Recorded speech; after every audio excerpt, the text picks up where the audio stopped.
Tracy? Yeah. Morning. Good morning. So number one is to amend the resolution 20-427.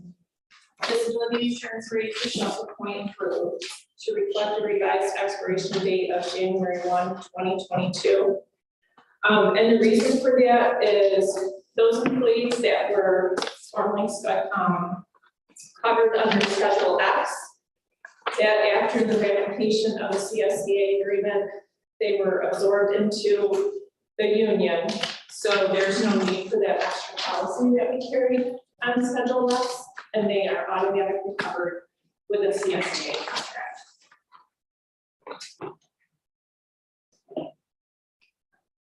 Any questions? Motion by Supervisor Burke. No questions? All in favor? Aye. Opposed? That carries. Okay, and then the next one is, I just wanted to give you a update on the safety training that I held on April 21st. So it was very successful. I ended up having 12 towns, 2 villages, and county highway employees participated. I had 76 attendees.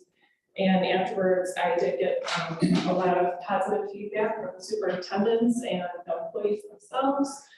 And I will continue to do this on an annual basis and hopefully grow it even more than what it was.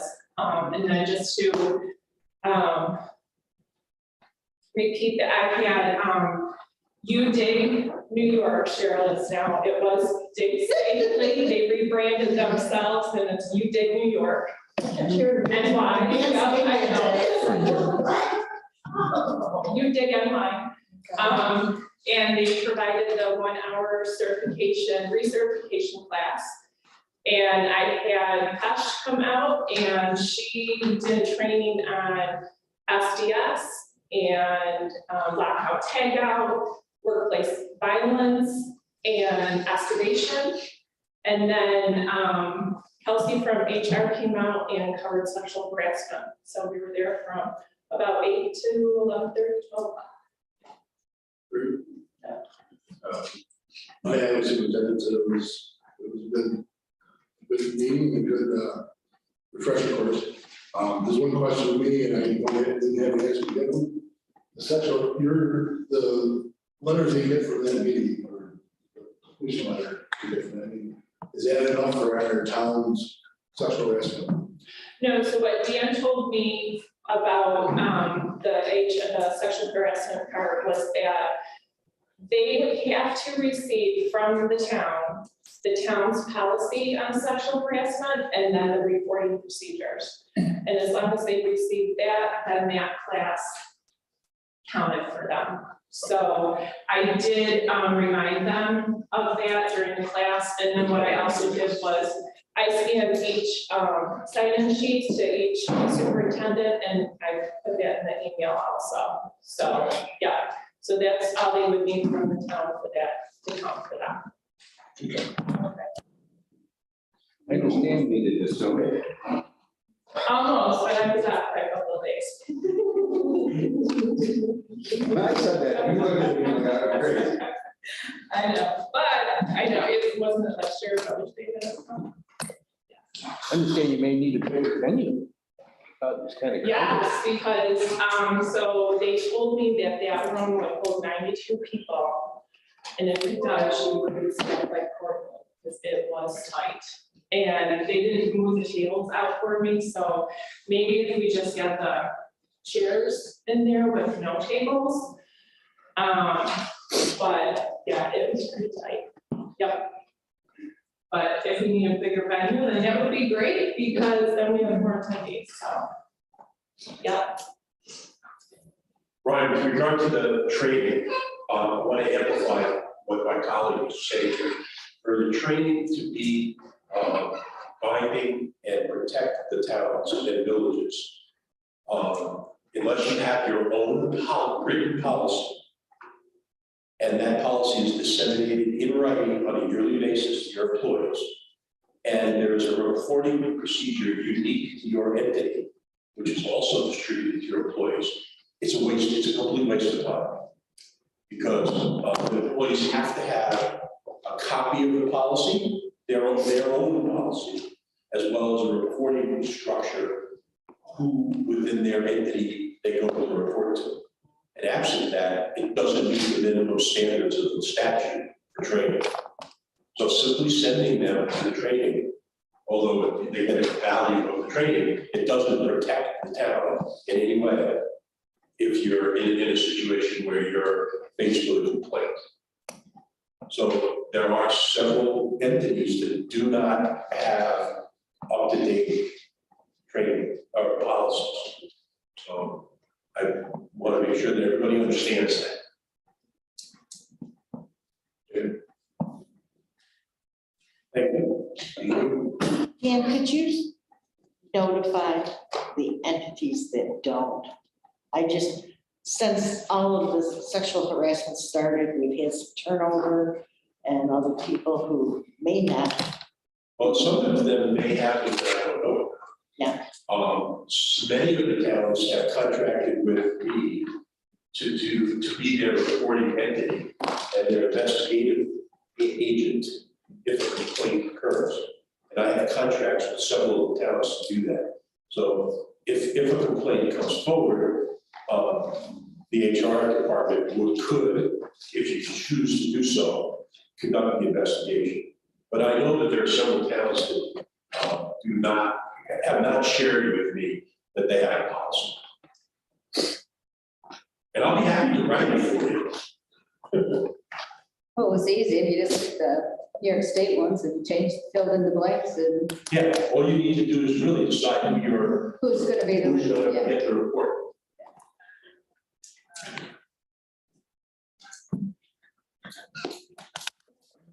Any other questions for Tracy?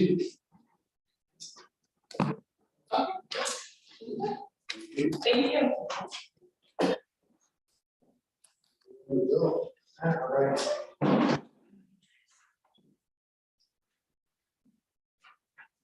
only have one thing on the docket today, but sure, let's brought up that nice, I don't know if you want me to show it. Yes. Okay. Yeah. All right, we'll do the agenda item first. I have a contract renewal on there for Nova Core Security. That is cybersecurity for the county and the hospital. The total cost of that is $9,269.26. The breakdown is it's about $3,700 for county and $5,500 for hospital. And then the county side is actually going to be covered through a grant that emergency services does. So we'll recoup some of that cost in grant funding. And this is so much per employee, right?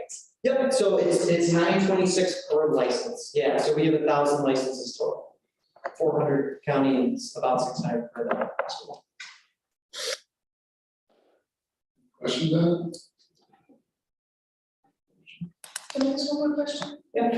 You said the county side is covered by a grant from emergency services. Why wouldn't it cover the hospital side as well? It doesn't have all the, it's not enough money. Oh,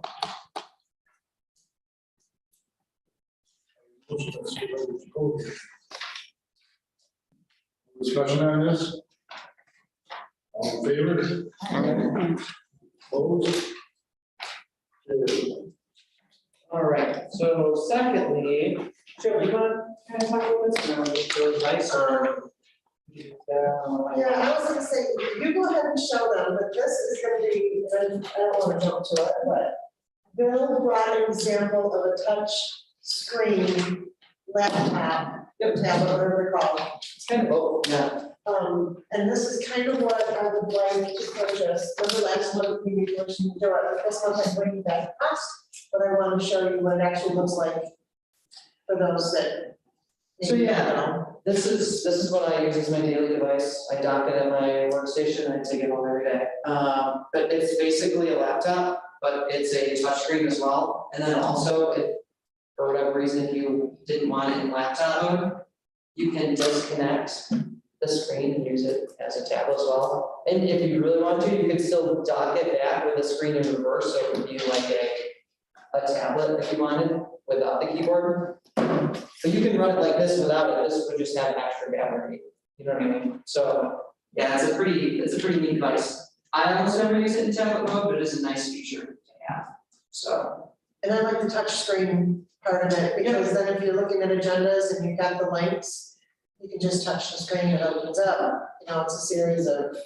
Right, and one thing I will mention, it's a benefit to have something like this as opposed to an iPad or a Samsung tablet of some sort, Android tablet. Because then if you ever want to put Microsoft Word on there, or, something like that, you can install programs, whereas any type of tablet that doesn't run Windows is gonna be an app. And if there's no app, then you can't put it on there, so. At least a nice feature, I think. Still for my head. How much does it run? So we'll get to that. Okay. Hold that thought, because it's on the agenda.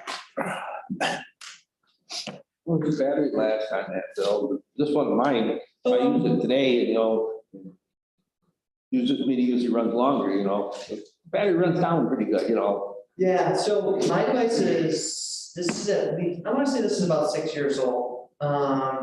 And I still, if I'm working from home, I can still probably get at least 6 hours of battery life out of it, like just actively using it. So, of course, it's degraded over time, it used to be much longer, but yeah, I would say off the hip shooting, probably like 11, 12 hours under review. That's a guess, but it should be pretty high.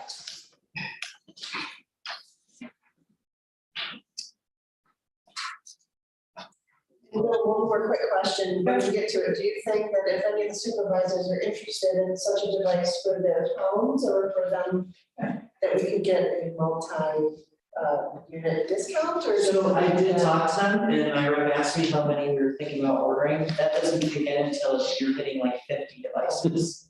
Yeah, and even then, I asked what the percentage would be, and he said it was like 5% or under, so it's not like it's a substantial amount. So I did ask that question. I wasn't sure where Ellen was going at, but I thought it was somewhere out there. Okay, Yeah. too bad, yeah. Okay, thank you. No problem. Thank you. Any other questions for Bill before things? I'll get into it. Ernie, Robin,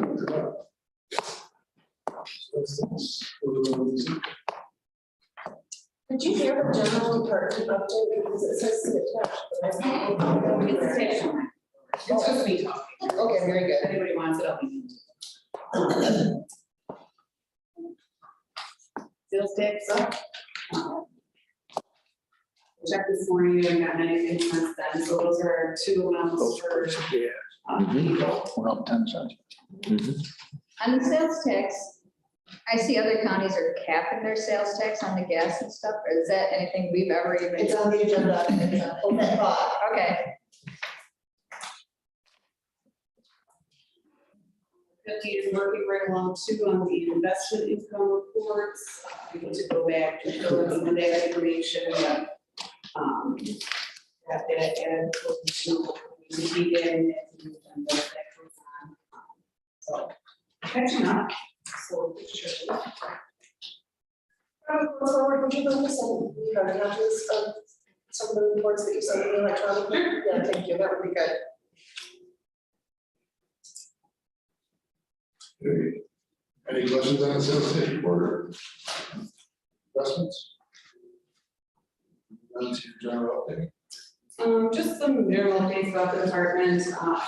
May 1st, our annual update document for the AED is due to the state. That was fun. This was the last year they're using a program that you have to download onto one computer, one person types it in, and it's very archaic. I don't know if you've seen it, but this is a webinar, we're going to be updated to be server based, so hopefully, other people in the department want to get their feet wet and wants to dabble, you can log in and, help around, so it's more user friendly, it's nicer to look at. yeah, I've taken all the webinars. Right, I took screenshots, so I was hoping it was this year, but that'll be into next year. What was that? The new AED that's changing next year. Fabulous. And it'll be nice, like you said, because a lot of times I like to work at home. So you could take all your stuff at home, because now it's just web-based, it's not the downloaded version anymore, so that would be nice. And it's still compatible with Williamson. That I don't know anyway. Do you do it with Williamson? That was interesting, that was submitted May, or it was due May 1st, I submitted it April 29th. Learned a lot about that, it's not an actually, it's not an audited document you have to submit, it's your best guess. Things like that, so, I was, DEFCON-ified with that, thinking I wouldn't have information. But everyone told me to take a chill pill, and I did, so. They'll call you if they have questions. Apparently in August. Oh, yeah, they do. August. They've already audited. I'll be back. So, okay, bring that, so, yeah, they will follow up later in the year on that, so. This is good news right now. We also, I was working with, Alex Rose with 3+1. And he suggested we look into treasuries for investments, which is something that we used to do through Bank of Castile. So they're offering really nice rates through KeyBank. I did set up and submitted paperwork. We have KeyBank accounts for our adoption subsidy. So we were a customer. So I set up everything to be able to use KeyBank treasuries. I haven't worked with him again. We meet around the end of the month to go over and see investment questions and things. He thinks we're gonna get better interest going that way. So if that avenue opened, I thought was kind of interesting. He's very helpful. Similar to a CR, really good interest rates. Felt great. We also did the 2022 town tax collection. We, Rachel worked very hard with all the towns, everybody's great coming in, ready to be done with that. So we settled up with all the towns. Corporates, things like that, went well this year. Didn't have any issues. We're also looking to schedule a time with the towns to pitch using System East again to everybody. Since a few more towns have come on and municipalities are starting to use it and see that, yes, seeing it live and clicking the dollar sign, clicking the eyeball, just to look at what the bill is faster than saying, hang on, let me call the town, let me see who's got what. So we're looking to have another get together for anybody, there's already some interest there, for anybody that wants to come check out the software. It's really nice. I really like it. Yeah, they're very, System Use is very responsive. Oh, I need this, we're gonna use a call them at their desk, HSC, whoever. So Rachel really likes it. She's going to be a big part of that. She's gonna set that up and then hold forward the information to anybody that wants to. The auditors from Treasurer Lucky are here. Just got here yesterday. They were here a day last week because of that kind of vibe about the game. So they came out and helped me with that and we tweaked some numbers and things like that. So they'll be here for about the next 2 weeks, conference room visiting. On the 2021 audit. Number 5, we also received the other day on 4/26, we got $1 million dropped in the bank account from the Seneca Niagara Gaming Commission. That was interesting. I figured out who was gonna give us $1 million. That was when the email was down in the county, so there was a rep or a person who was trying to send backup as to what it is and why and all of that. I Googled it and found out that it was from January 17, I'm not sure if it was brought up before, through the end of 2021, $500 million. So I do have, we got $926,526 in one drop, and that was through June of 21, and then for the last 6 months of 2021, they gave us another $93 million. So That was. Hey,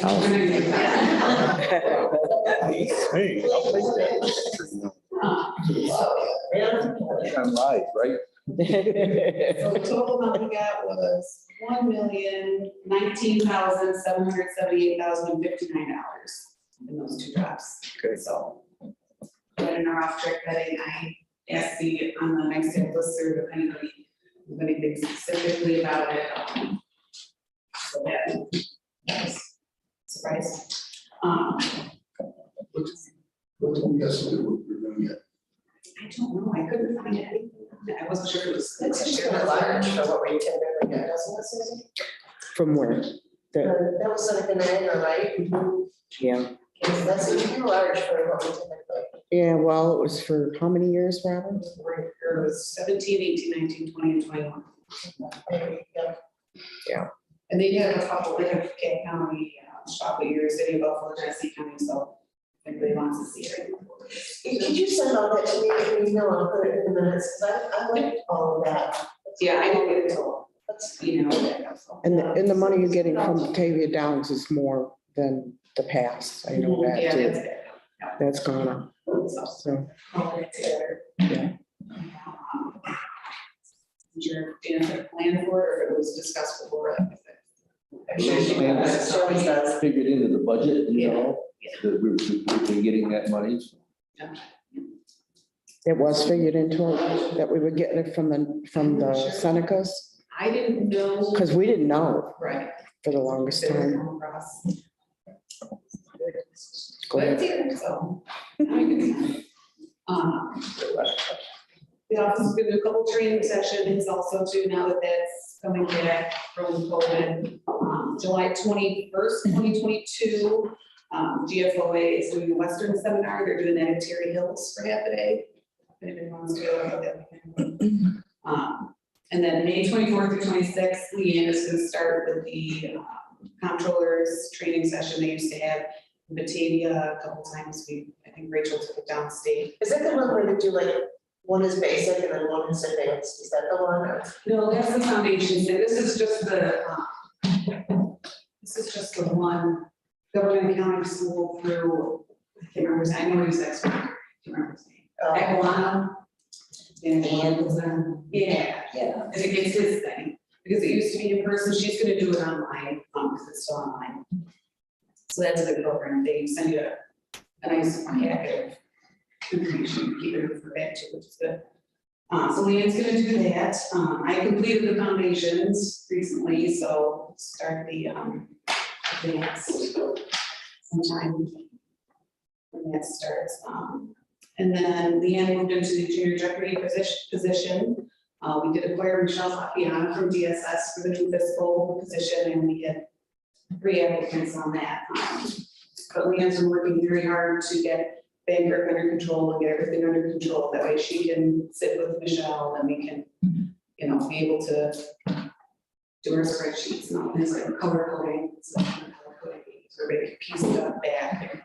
It's nice because nobody's leaving, so we all can work together, keep what we have for information. So that we don't have to text the person who left and see how they used to do something. So we go on.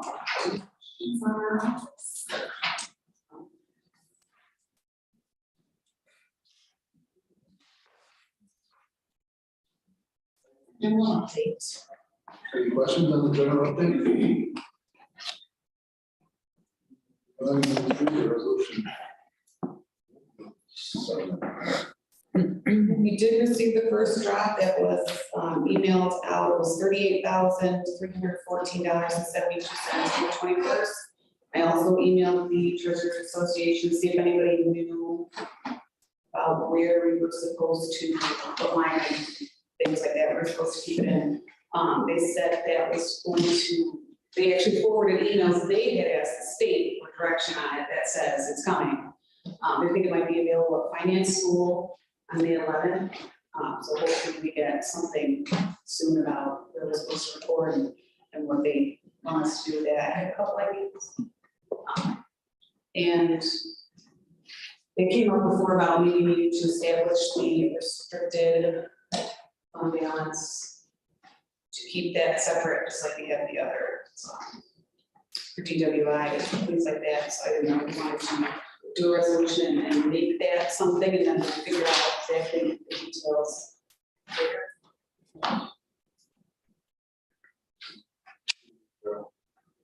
now we're good.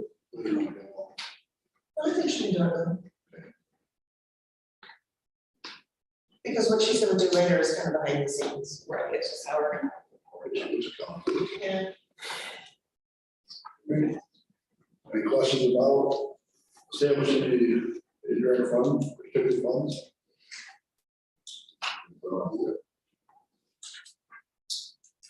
Yes. A motion by Supervisor Davis. The resolution on restricted fund balance.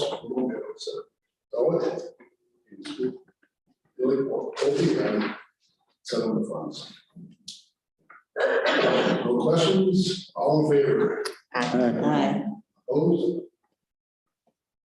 Carried. Okay.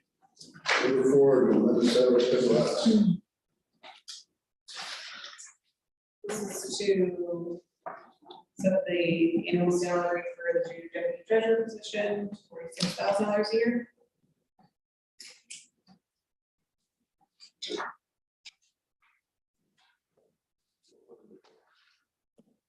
We didn't have one for the position. So is she the junior only because of This is the temporary the position. temporary, until every election, Yes. January, everything changes? I think the approved rate was 44 to 50, We're for 55. 55, that was the approved rate.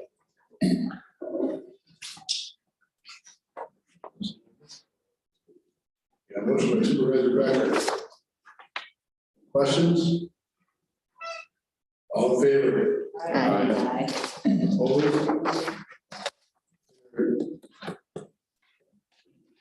Stream, consider special S.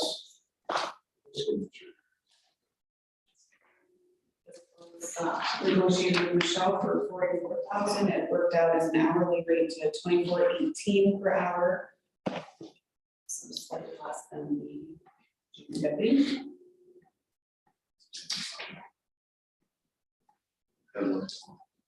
Yeah, motion by Supervisor Brick. Any questions on this one? All in favor? Aye. Opposed? Carries. Number 6. This is an appropriation, we did not budget the lease for the Ag Center for 2022. Because we were supposed to close the end of 21. So the 2 months, we closed February 28th, so this is the 2 months of the lease payment that weren't in the budget for those 2 months. Every morning yet. This. Where's Toby? Any questions? All in favor? Aye. Opposed? Carries. Number 7, your card for Leanne.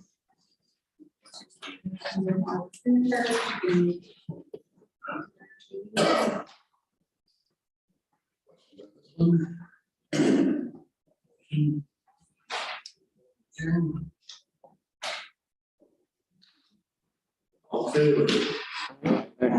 Opposed?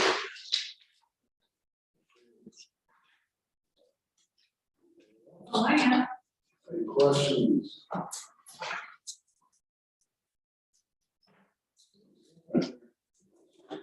Come on.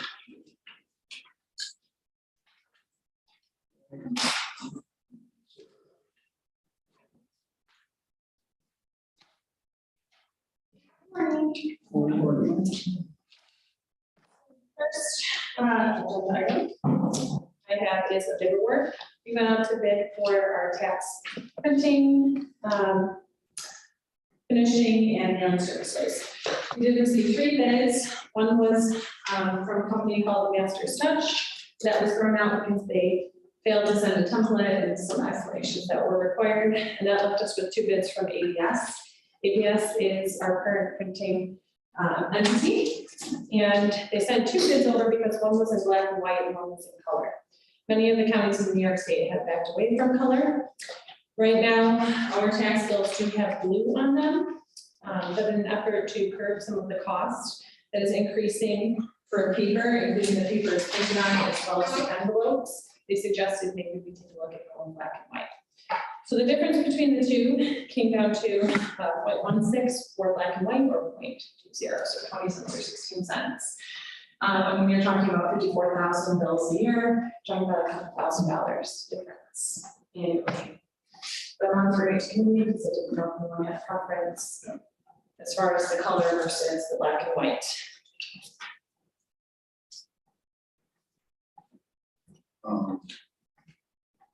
I guess I don't care either way, and I don't save money, but, having that blue versus your school tax or something, a good color coming is nice, but, I don't think it's a big of a deal to, spend money on, so. I don't think anybody cares about the color. They just look at the bottom line. That's the bottom line, so. So instead of it being blue. Which do I go? Mhm. I like you. Orange, red. That's right. Is that, opinion that the color is good? I just like black and white. Is that a motion? Got a motion from Supervisor King, to go to the black and white. Any more discussion on this? We'll notice it when it comes out now. No, Yeah, it's different, just so look at the dollar. all in favor, All right. opposed? Carries.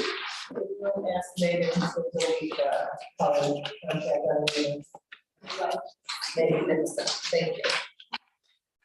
The next item goes along with the last item. The way we have been working with ABS is that we will prepay an estimated postage.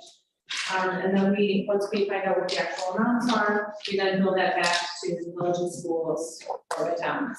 So we have an exact amount, but they handle most of the counties in New York State. And so they just can't afford to prepay all the postage. So they request a prepayment. I know that is unusual, but this way we've been operating, but then the budget requested that we get permission. It was amended last time, we added to the resolution, just as permission to prepay postage.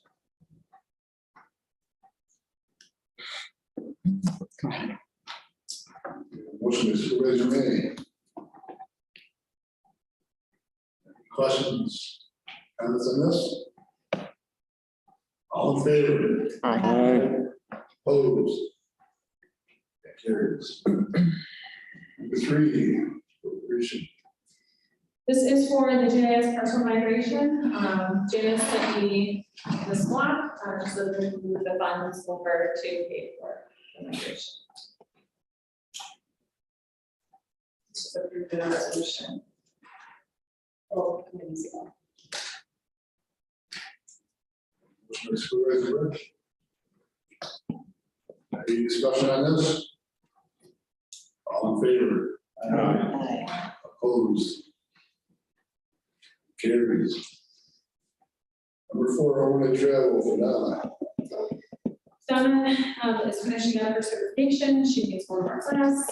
And so she is able to attend that specific class in the 2024 Nelson seminar put on by the New York State Assessment Association. So we are requesting she did that for 4 days. And then she'll go back to the towns that was budgeted for in your original budget. That was sent to the towns that participated. Supervisor Becker. Any questions or comments? All in favor? Opposed? Carries. Okay, the solar responsibility. We received a letter from Delaware River Solar about a project on Church Road. Do you know the property owners? Because there is no church road. I think It's in Bennington. Is it in Bennington? Yeah. We weren't sure what town it was. So. Oh, it's Delaware River. They already have 2 projects in our town, which they came through with us. So Okay. when I said Church Road, I called my highway superintendent. I said, we don't have a church road, do we? He goes, no, but we had a Church Street. We changed to Darby Lane, but that didn't make any sense because it was up by Fairgrounds. So it's your project? Yeah, So you might want to let Delaware River that they don't. yeah, because they sent us a notification. Cheryl and I went back and forth with them a little bit. They were very confused on it, but it's in Bennington, so it's for the Bennington project. It's the standard response that we always send. If we do not respond within 60 days, they become fully exempt. And so the response just allows us to require a pilot agreement in the future.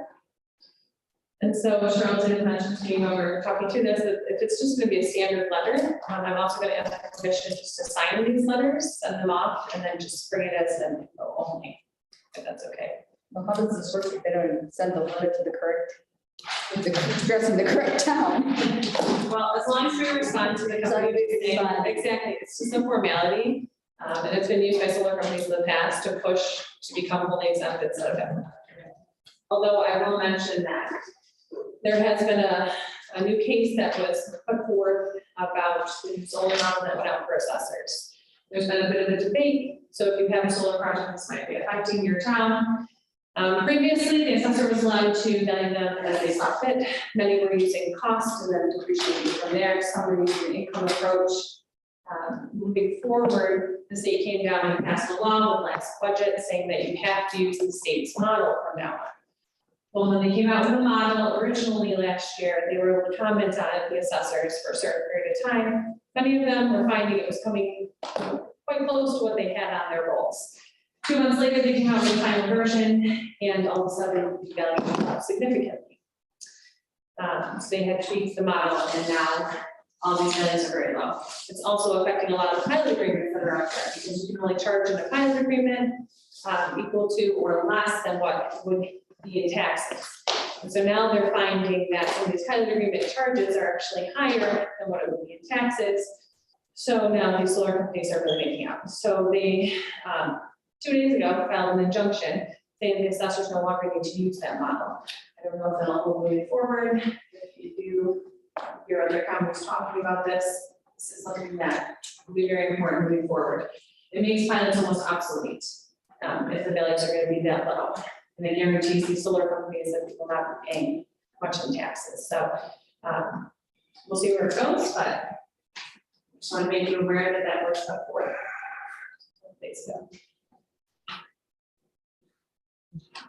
Question? So I guess I'm asking permission to sign this letter and for future letters, requiring pilot agreement with the county.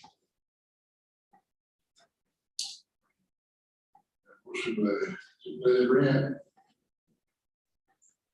Any questions on this? All in favor? Aye. Opposed? Carried. And number 6. This is just a girl only. The tender girls have all been filed. They are all currently available on our website. We are only going to be placing it on the website unless any of your clerks request a paper copy. Most people are doing them online. Many of the towns still have very few hours where people can walk in with COVID, so we place them online for people to view. I know many of you have computers, so it's on there for their assessments. Those are all up. We did have the bar training. We will be sending out a list of anyone who has not fulfilled their training requirements out to the towns this week. So we can get everybody trained for your board assessment reviews coming up. And we are currently working on the village bills for June.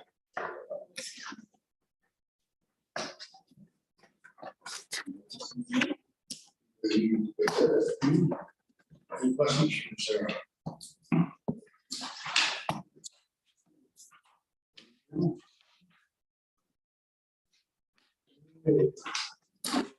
That's scheduled. We'll go to page 13.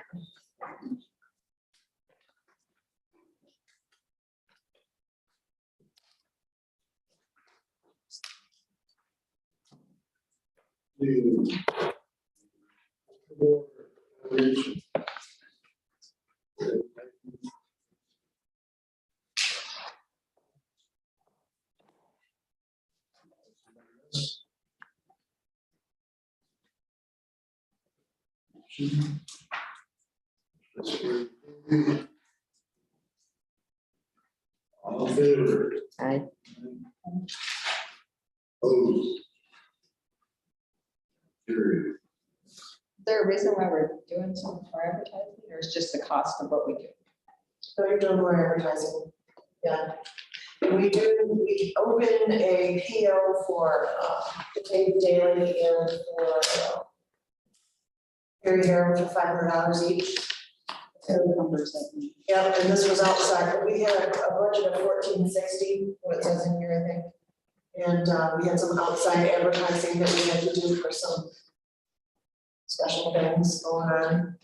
So instead of having to reduce those POs because it's so early in the year, Right. we figured we would just bump our budget up to cover our overage.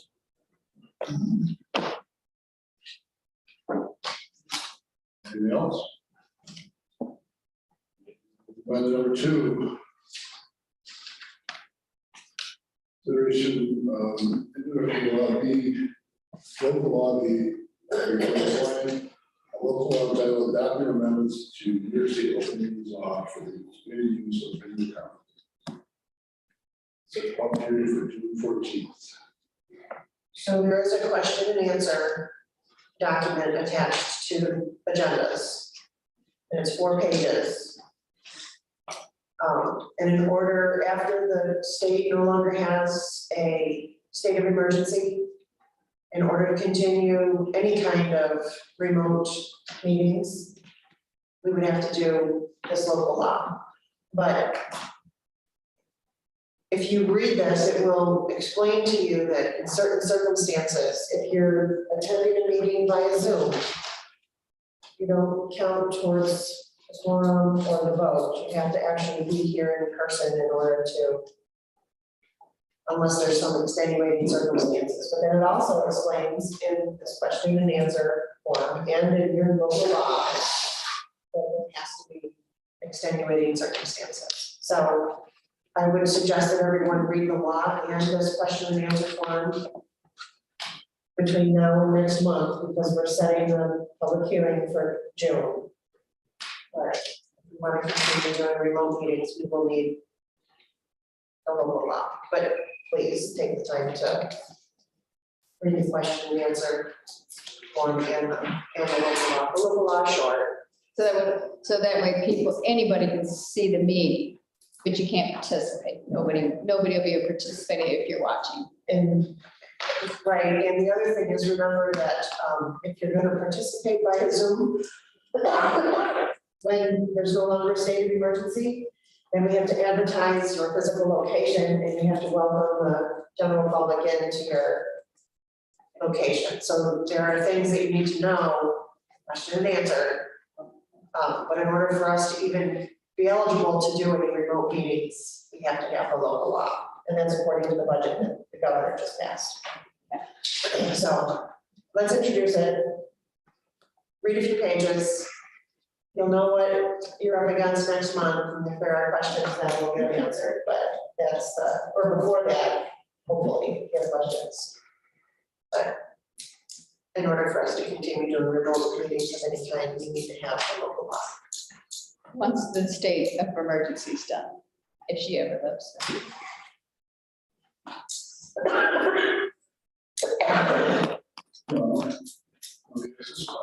Anybody think it's advantageous that we have remote meetings, or Say that again. does anybody think it's advantageous to us to have our meetings online? Maybe going forward, but if you don't do this, then you have no opportunity for remote meetings. Right. I mean, the only thing I can think of is if we have, whether it's a committee or whether it's a board meeting, and you know you've got crucial stuff going on, and it's in the wintertime and the weather is really bad, if we have our, like at the beginning of each year, we advertise that the town halls of each town will be a public meeting site in the event that it is opened up. And if we have the option to say, okay, Bennington Town Hall, if it's open, or if I'm there doing a remote meeting, it's open to the public. If I'm, That's an idea. Yeah. Right, and then the other thing is too, that Ellen's brought that up. In your reading, you will discover that David's iPad and Dan Moore, just their names on the screen, are gonna be enough. The public will need to see their face. yeah, I think it's a lot too.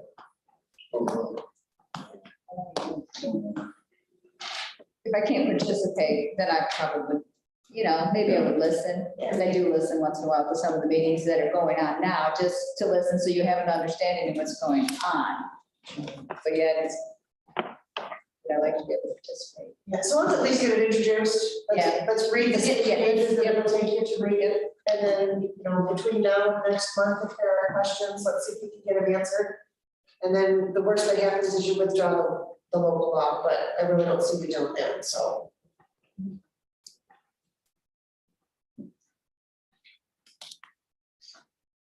Motion, We'll make it. Brandon makes a motion. Any questions? All in favor? I, Opposed?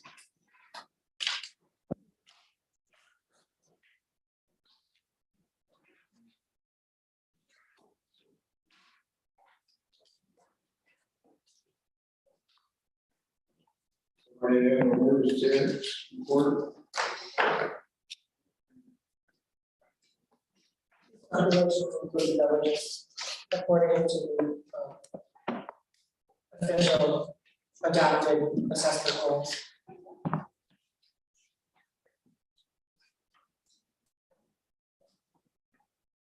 Questions on that?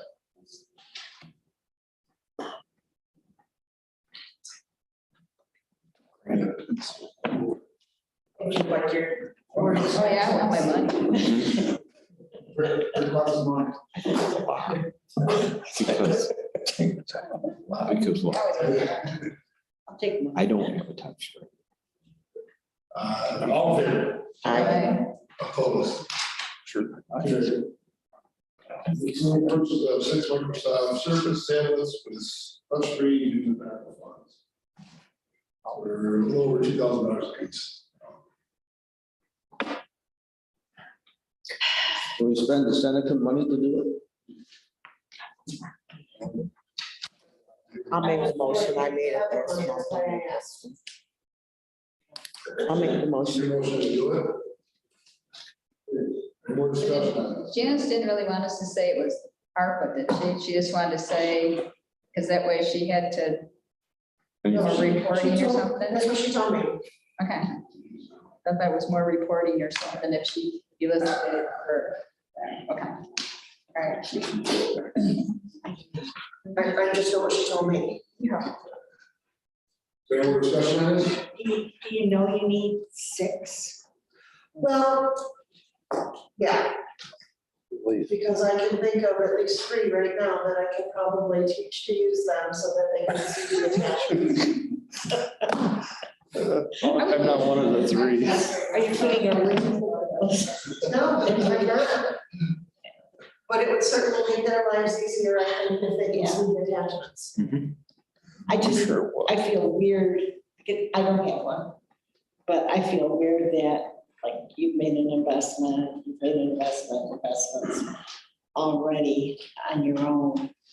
Which is the way to go, Yeah, but which is why I like the question for Bill or whatever on the expense. 600. on occasion, supervisors have been known to forget their laptops as well, so they would be that happening. And I also know that Ryan, a couple of months ago, had a hiccup with his computer, This one's, it's going down. so, Are you looking at them that they stay here? oh yeah. Okay, so. They stay here, they're for a specific use, you won't be able to do any web surfing while you're sitting at your, this Okay, is, it will, all right. they'll already be loaded up with the agendas on. Keep bringing your own letter. Okay, because I got a little confused with that, not getting like Microsoft Word then. Well, if you Because then look like at a it, typing notes. Yeah, okay. Okay.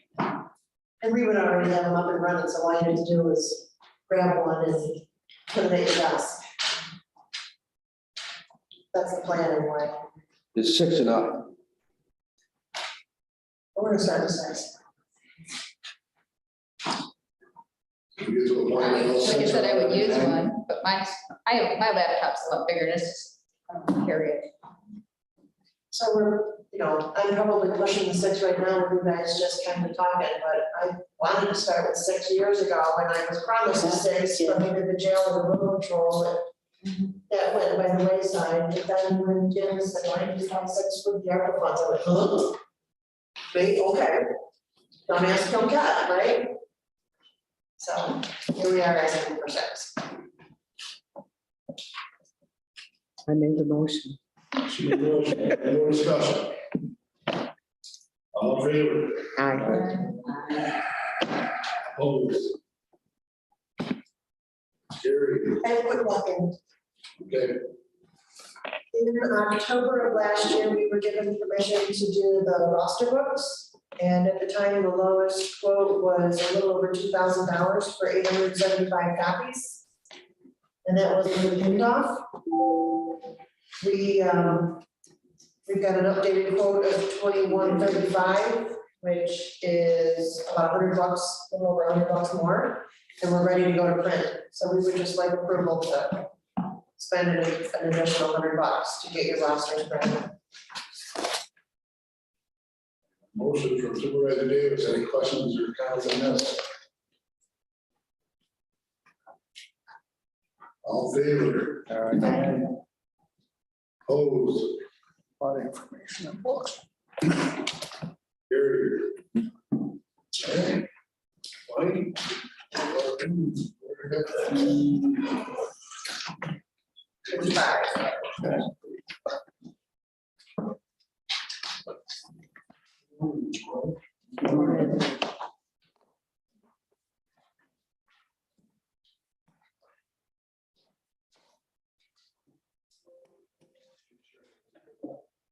Okay, March year to date, numbers, but the month is here, so for the month, the hospital had a loss of 1.1 million, budgeted 283,000, last year was 615,000. Again, finances obviously are tight. Agency expenses, which I'll talk about in a minute, are extremely high. We have staffing shortages everywhere, bed availability is an issue.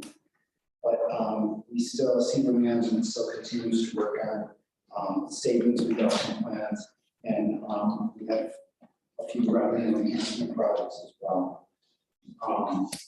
In March, we did receive IGT payment, which is around $1 million.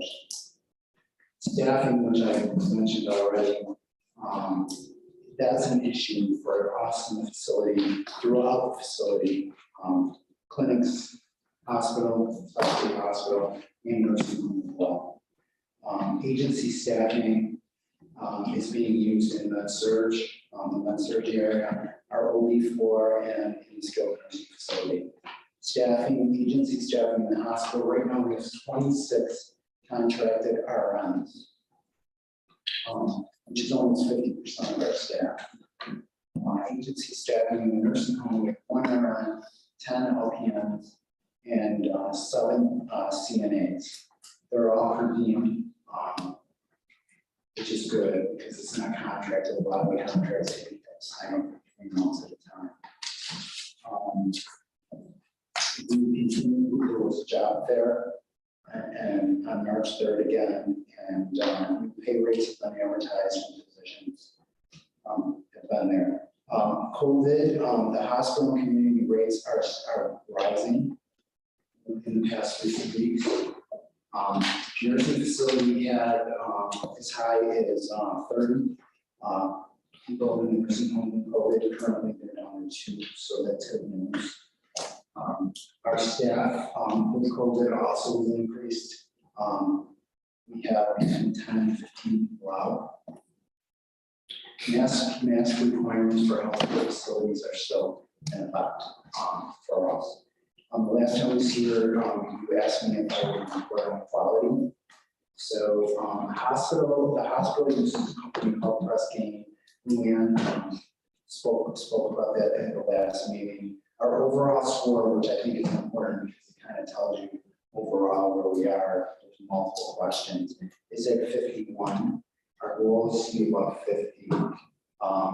The overall rating for caregiving in the hospital is 59. That's a percentage over all of the facilities that participate in the breast game.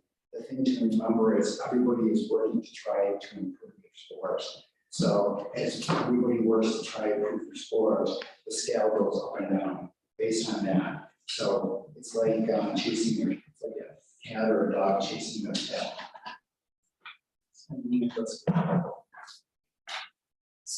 Specialty clinics overall, our specialty clinics, we have a question that is what I would recommend the services to friends and family. We're at 92% out of the hospital.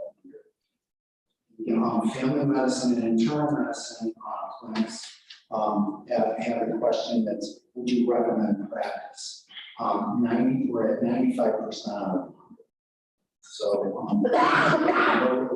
those two questions are probably the two most important questions. Obviously, we can throw down with other questions, but this tells us overall how we're doing. Non-COVID related information, the Mount Morris Dialysis Center is close to full capacity for the staffing that we have. So next month, we're going to be probably looking for more staff for that clinic so we can open up a few more days. The lab project is winding down. Currently, they're finishing up electrical, plumbing, drywall, painting, etc. And they need to do the floor. That's being coordinated. Some of the work's being done in-house, and some of the work is being done by contractors. We're still on target to be done by the end of the year. Dr. Holm, who's an OBGYN, has started on board, and she's seen patients, she's done deliveries, and she's assisted with surgery as well.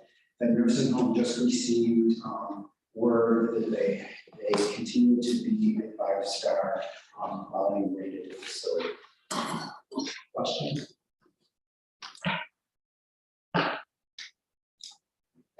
Contracts. The first one is systems personnel. The original amount is not to exceed 60,000. We have to increase it to 93,750. That was for the recruitment of the chief executive officer.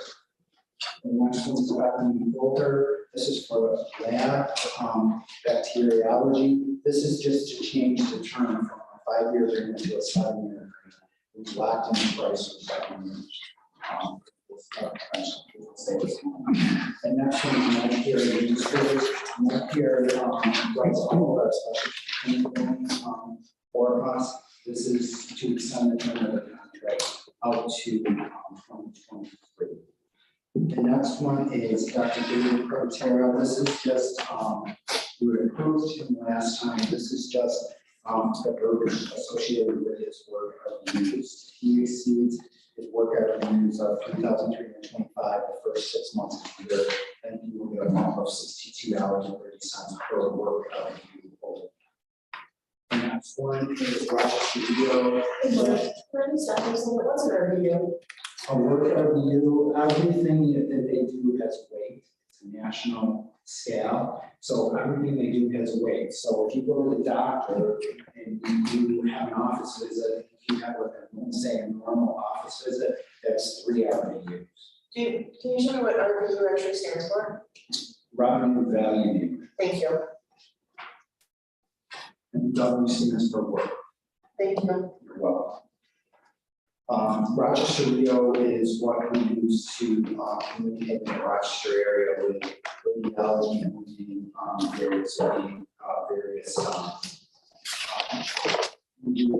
various information for that gets passed back and forth to physician offices, emergency rooms, in Rochester, and Rio, it's X-ray tests, physical history, etc. The next one is MedCore staffing. That's for staffing services for facilities. The next one is to be sent Cambridge. Cambridge was previously terminated and then approved providing contract documentation services. That's our scribes. The next one is for Dr. Bovaya. This is to put him on Schedule P as an employee, $630,000. And next one is Resolution 10 on here, is to rescind and replace various things with David Corvus's contract. It's just spells things out better than the original. 11 is really the same thing. It's just the changes to the contract. The next one, which is 12, these are Schedule C changes. These are things that was necessary for people up to market, and they were sort of left out. The first one is a quality assurance specialist and infection prevention person. That's bringing their salary to $87,000. The next one is the clinic office manager at $92,000. The next one is director of utilization review at $98,000. The next one is the maintenance supervisor at $76,000. The maintenance supervisor is now also taking the security responsibility for the hospital. The next one is the director of skilled nursing education and infection preventionist at $87,000. And then the last one there for Schedule C is to change the nursing services office position from a $200 bonus for 4 hours to a $240 bonus for 4 hours, which is in line with all the contracts. All of these in Schedule C were reviewed and mean scale based on MGMA requirements, which is Marketing Management Association, which is a national organization. And we look at things regionally, just like we do for the doctors, it's the same thing for these positions. The next is to amend Schedule P. Schedule P is the professional schedule. The first one is the verbiage associated with technical materials carbon use. The next one is to bring physician assistants position 2,000. The next three after that are the same thing. The next one is based on the work area use. Again, this is based on the scale. So if they're over a certain amount, then they would get $29.47. That's one person. The next one is another person that's 29. It's to bring her up to 90,000. Her fees are the same, but they're weighted. The next one is for a full-time person, to bring them to 200,000. And lastly is to increase our student aid positions from $11.80 an hour to $13.20 an hour, which is New York State minimum wage. It's impossible to get anybody that wants to work for $11.80 an hour. It's pretty much impossible for $13.20, but we're going to try. That's it. Question? I have a couple of questions, Brian. This may go to you as a member of the Board of Managers. The pre-established goals for receiving the satisfactory rating, are those set for the hospital administrator? How do we sign a contract if we don't have pre-established goals? Wouldn't they be in the contract? Can I take that, Brian? Sure. The annual cost of living increases planned for 2023, 24, and beyond for the hospital administrator are normally. That's not what I'm asking. No. The goals that we have set forth, or I'm assuming that we're setting forth for determining whether or not this person is successful, are they set? Yes or no? No. So how do we enter into a contract? That's not in his best interest, and it's not in our best interest. Well, it was the desire of the board of managers and the chief president of the board to continue the practice of creating a performance review process and working in conjunction with the CEO and the executive committee of the board to establish those goals for next year. That's the way it's always been done. I don't like that term when, I'm not saying it's right. but when they come in to do an evaluation of the nursing facility. Yep. You know what they're looking for, correct? Yes. This is a huge contract, and Supervisor Luer brought this up last month, and it was dropped. I don't think we need to continue discussing this, but I'm going to share, I am voting no on all of this for a couple of reasons. I think it's unfair to him. I think it's unfair to the taxpayers of this county when we don't have those goals outlined. The second thing, I have been trying for some time to have some questions asked, and I've been trying to do it with some discretion regarding the hospital board of managers, and I can't seem to get anywhere. Brian, I met with you last week and asked for some things, and I didn't get it. This is in no reflection of my support of the hospital. It is a reflection of my questioning of what we're doing as a legislative body. We are empowering people to do things, and I have questions, and our constituents have raised questions, and I want that in the minutes, please, Cheryl. That is not a reflection of my lack of support for the hospital and the people that work there. I am 100% behind the facility and the employees. We are not doing our job.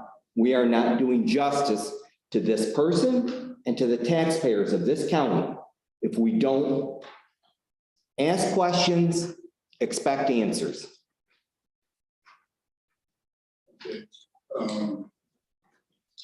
I'm going to get down about the pre-established goals, receiving a satisfactory performance. I guess I don't have a good answer on the pre-established goals because we don't have established goals, because there's really no way possible to say with COVID happening and everything else, what our pre-established goals are. We can't demand a turnaround or a profit, but so I'm going to the point of a satisfactory performance evaluation, which we do. Board managers each, says give a performance evaluation. And we're all filling them out. I don't know that all 9 of them was filled out this past year, but it's based on satisfactory performance and all people do the hospital administrator is doing. So with that, I don't have a problem with the way it's worded. Well, I guess I don't have a problem with giving the raises. It's the statutory performance evaluation, which we do down here also. We on new hires or new director of departments. I understand. They get a statement, or not a statement, but a raise after 6 months. They get a satisfactory review. I understand. So with that, I'm saying I don't have pre-established goals. Maybe that should be in there, but because there's no way pre-established. There's got to be some. There's got to be some. It's so subjective the way it's worded. It's so subjective. I feel comfortable with a satisfactory performance evaluation. That's fine. By the board managers. That's fine. I don't. For clarification, are you voting no on all of these? I am. Okay. Any other questions or comments? Yeah, you mentioned in the RVUs, and most they show us in orthopedic, and we learned a lot about RVUs and orthopedic. Do we have those in other areas like OBE or emergency room or things like that. Do we ever see those results? You know, I mean, is this one area doing, 50, 60%, maybe another area is doing as well? 'Cause I think you base that on, the performance of the doctors in those areas. The salaries are based off of a grouping. And like a grouping of 10, 25, 50 mean, and it goes all the way up to 95%. And each grouping has a salary associated with it, and then RVU, a work RVU number, and then a dollar amount above work RVUs to stabilize it. We do look at them, we do the providers and go over all of them as well. It's an incentive to the providers. It's going to care that's out there. If you exceed certain amount, you can make more money. So, we do it that way. And we do share it with them. Some will exceed, some don't. Most of them are on an annual basis, not a 6-month basis. A couple of them are on a 6-month basis, every 6 months, but we do review them, we get them every month, right off our report. Again, it's based on their activity and what they do, and everything has weighting. So if you have, for example, a surgeon that does office visits and also does surgery because it takes longer and it's more complicated, has a higher RVU, work RVU on an office visit. Like an office visit might be 3 and surgery might be 15. So if they don't happen to have business, then RVUs drop. Yes. So people don't come to them to get things done. Exactly. So it's like a base salary with a bonus opportunity that they have. Which causes me. Depending on how much more they go, but that's what it's based on. So I mean, it's clear in the contract. Awesome. I have a question. Sure. When you negotiate the financials for any of the positions, does anyone take into account patient satisfaction? Because that reflects our reimbursement. And we should be looking at, in my opinion, looking at patient satisfaction of our providers. It's in the contract. Well, nobody's ever asked me for those numbers, so I don't know how they get those to. You don't have those numbers because most of them are clinic. Okay, so it's just the clinics then with the patient satisfaction, not the inpatient or ER.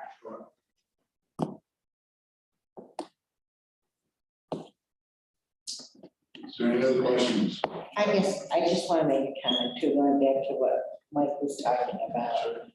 With the pre-established goals. It's kind of, I mean, you're not, if they're pre-established, they should be already established. I mean, I don't feel like that word, that phrase should be in there. And I guess I would like to, I don't know, direct the board of managers to, at some point in the next couple of months, after the new CEO has come on board and has looked at things and made some preliminary evaluations, to get some goals established to help them decide if there is a satisfactory performance. And they don't necessarily need to be number thresholds or whatever, but just, different activities and show us something tangible that an improvement is being made. And not necessarily even showing us, but showing the board of managers, that he is making an improvement. Or, as you said, with COVID, it may not necessarily be an improvement, but that he's working towards that. But it does seem odd that we have pre-established goals when they're not in there. Right, they should have been in this contract, if they're pre-established. Right. When you did throw up the Or even contract. just say that there are goals. Established goals. Yeah, and they may be established August 1st, Right, not pre. but we have nothing right now that we're judging anything on. Or that anybody's judging anything And you may not achieve those goals. Right. And there may But be it shows- factors, Yeah, there may be factors in there as to why you are unable to achieve those goals, but at least you have something, yeah, you know, for, as a target for him, yes, as a guideline. yes, and for us. Yeah. I mean, there's a difference between completely ignoring the goals and then not achieving them because of whatever circumstances. Or pandemic. What type of goals are we looking for? Anybody know? I would hope that the Board of Managers would have some in mind. I would assume there would be the strategic plan to go forward with the strategic plan, and it's not outlined. So perhaps that would be helpful to submit that to all the supervisors who are not seen it or it's been something, or maybe they just resend it. And I think that would help us. That's pretty general, though, the one that I saw. But it's a base. It's a base, but it's pretty broad. But I think it would be helpful It to would. begin with. And as I say, in all fairness to this person, they need to know what they're being asked to do. Yeah, what are our expectations? Could I recommend a change to the resolution in that vein? And instead of pre-established goals or established goals, maybe the word mutually established goals might be more palatable for all parties. That way, the new CEO has input into those goals and that they're established in conjunction with the Board of Managers. So they would be mutually established. As a new CEO, if a new CEO is coming on board, I would say it would be fair to get them at least 3 months to get their feedback, to get familiar with the area again. And just to look at things within the facility and our strategic plan and something we can do forward. I mean, from his perspective, just coming in back about his goals, and supposed to be. I usually would be better for him to say after 3 or 4 months, this is what I see, this is what I would like to achieve.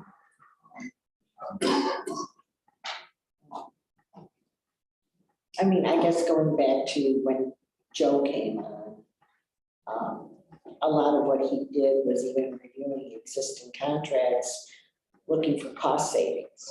I mean, looking at something similar, we may not say, we want you to find $4 million in cost savings. We just want you to look for cost savings and.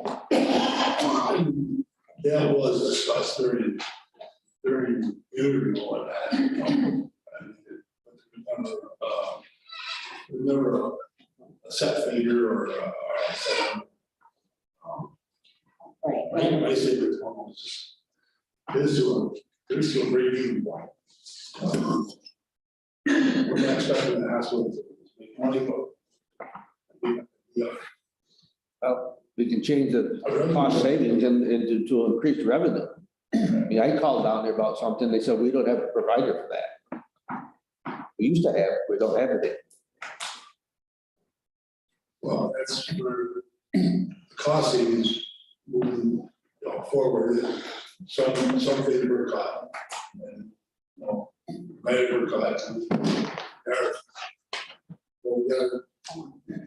We gotta find a happy medium on how much should be cut or become ineffective to satisfy the needs of the crowd. That's an ongoing fight of the day. Everywhere. I struggle with mutual, first I like what Supervisor Lohr said, but I struggle with mutually. We're the employee, we're the employer, we're hiring this person. And I realize this is the market salary. I'm not saying anything against that. But for the residents of this county, that's a huge salary. And we should be setting the goals. And again, if they're not able to achieve them for whatever reasons, they should be able to back up the reasons that they're unable to achieve them. And if they're logical reasons, then I would hope that the Board of Managers would take that into consideration.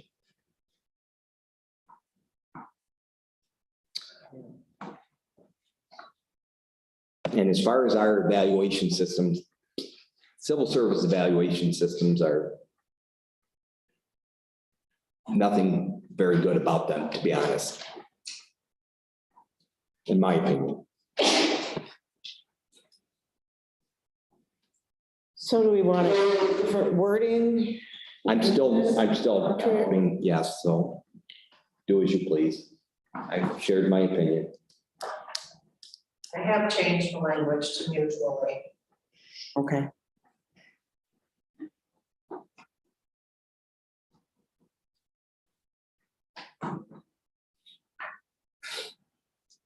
Is there any more comments, or questions? Brian, It's both 10 and 11. what is the unbudgeted loss so far this year for the health system? And going forward, what's the projected unbudgeted loss?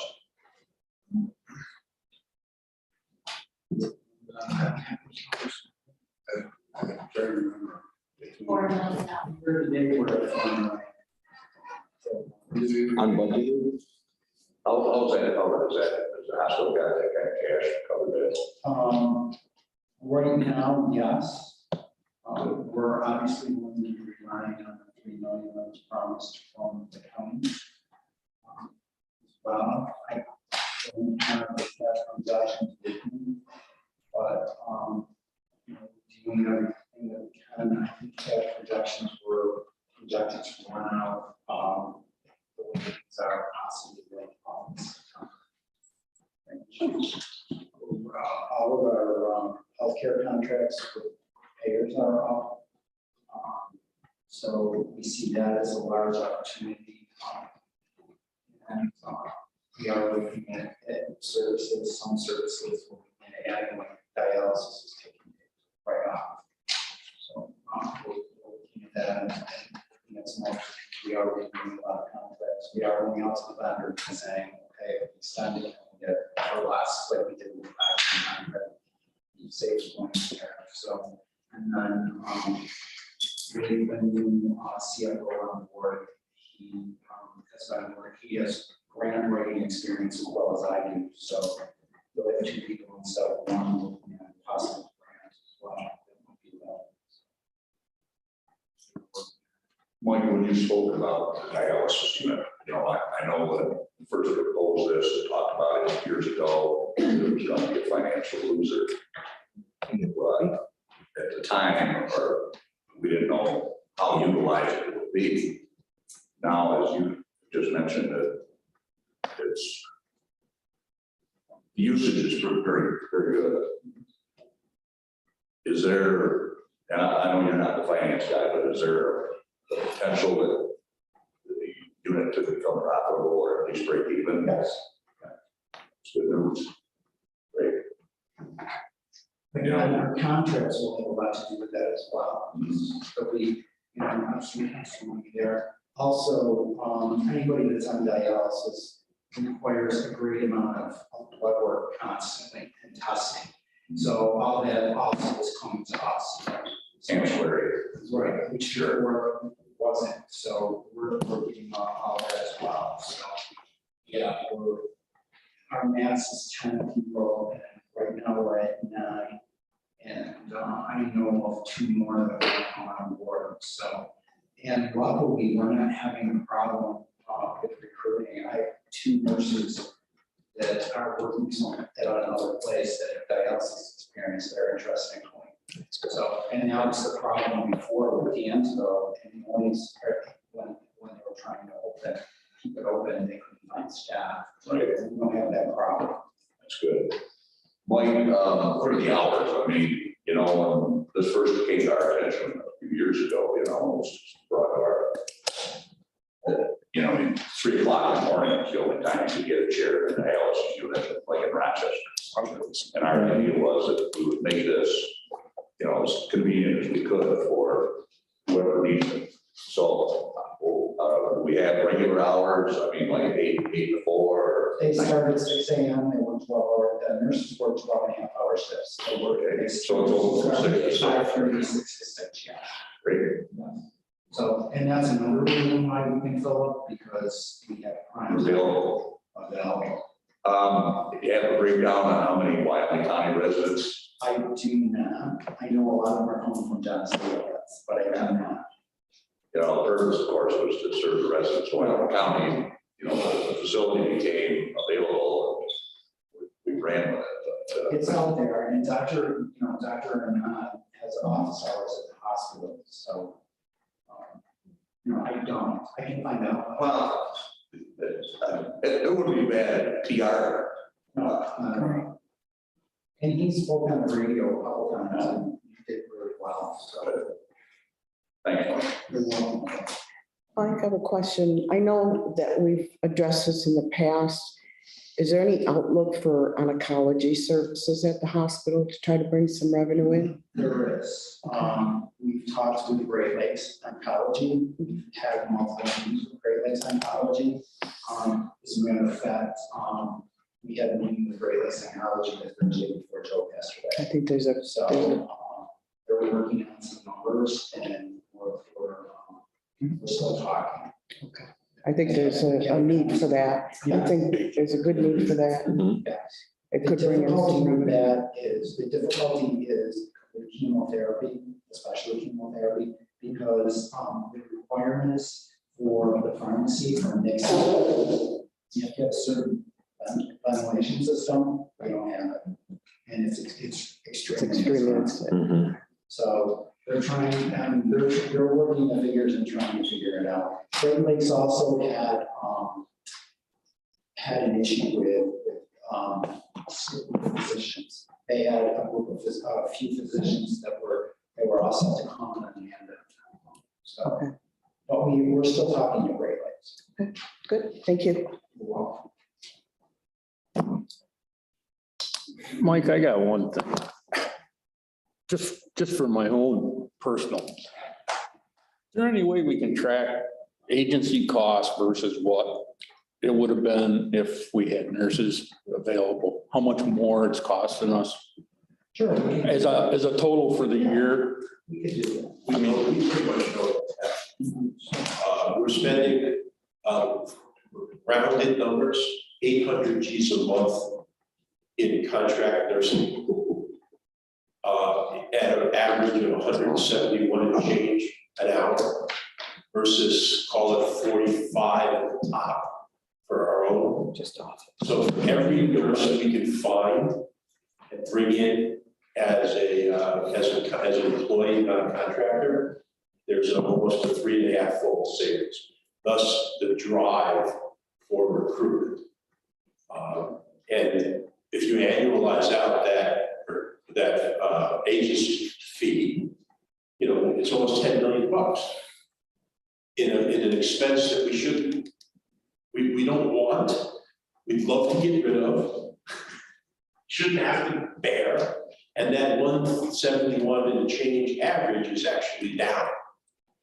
It was higher a couple of months ago. So there's really, in my view, no greater priority from a cost perspective in the hospital than trading out as many of those contracted staff and replacing them with our own people. Because that's one of the major keys to financial running a ship in the hospital. And I think that Mike and Don would agree with me on that statement. Yes, absolutely. It's really difficult to do because they're making more money that way. True. The trend is going the other way. Lost a little bit. And they are, we've seen rates starting to come down without even asking for them because they're, not filling all their places. It is trending down. I think the challenge we face is COVID has taken healthcare to a different level, and nobody wants to be in healthcare. To get people to enter this profession again is, that's our challenge. That's our challenge. They're not out there for us to get. And if we are having some success, we're having success in clinic spaces, places, non-hospital settings. It's, but we have had some modicum of success in recruiting some new nursing staff the last couple of weeks. I think a lot of it has to do with our new collective bargaining agreement and more aggressive advertising. Many of you have commented on seeing the advertisements. And we are starting to see a trickle of folks who are interested. But we've got to continue to press real hard there, I think. Is our collective bargaining agreement rates for the nurses competitive to what those contract nurses are getting paid for from their agencies? No. But we offer a lot of other things. When you go to work as a nurse for a contract agency, all you get is money. You don't get any benefits, you don't get any time off, you don't get any pension, you don't get anything. So, and of that 171, the agency takes a slice, right? But they still end up with more hourly pay, but they don't get all the other stuff. And in our case, it's another 50%, as we all know. But it is a challenge, there's no question. We're competitive, better than competitive in the hospital rates that our immediate regional competitors pay. We are not competitive to Carolina or to Rochester or to the Catholics, but we're not necessarily competing with them in all cases. We are competitive to the Batavias and the Dansvilles and those places. Some of the private employers are paying sign-on bonuses, in some cases up to $25,000. That's not a tool we've chosen to exercise because I would have to negotiate with the unions about the payment of that. Because we can't give somebody $25,000 on the first day. It's got to be staggered. And then what does it do to the existing staff? It moralizes the existing staff. So we resisted that as a staff tool. Financial bonuses don't always play out the way they look on paper. They look great on paper. It bites you in the butt down. So I think we just need to stay the course, continue to plug away, and and then make some hard choices to service lines. That's the line of defense. Should we be in all the businesses we're in? And should we be taking staff from those business lines and flying them elsewhere? That's real tough. It's unpalatable.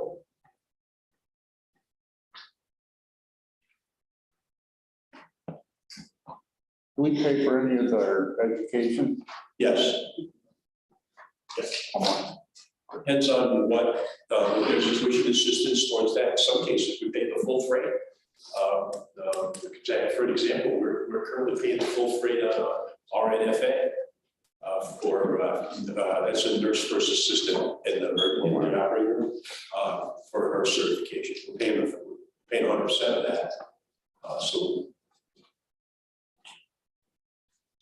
we're doing the things we need to do to train and retain the folks. I was trying to think of a way you could hit on high school seniors that are graduating. Some way to lock them in if you pay for their education. But I don't know. Oh, yeah.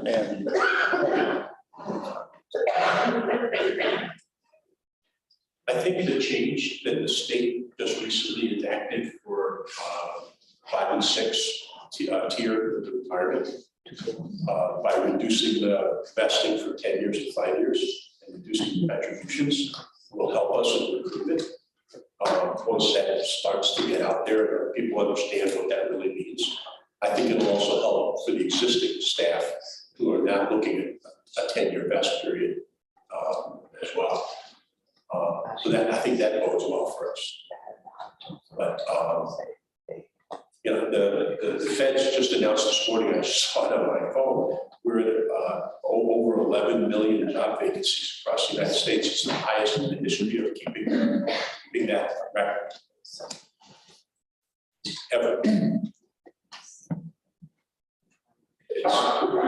It's tough.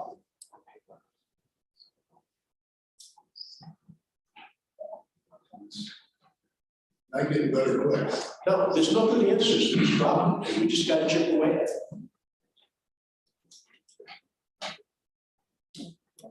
And we gotta do, the other thing I think we have to do is work hard to retain the people we have. Because we invest a tremendous amount of time and effort, training and dollars to get our staff up to speed, and you can't afford to lose them. Because the opportunity cost is huge. And that's some of the things that you're seeing here today, that went through the compensation committee at the hospital and making some adjustments to some people because of competitive wages, pension.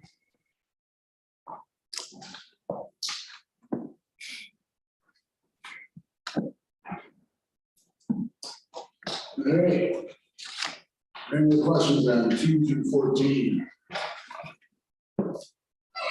Same motion. Sure. Supervisor Becker, 2 through 14.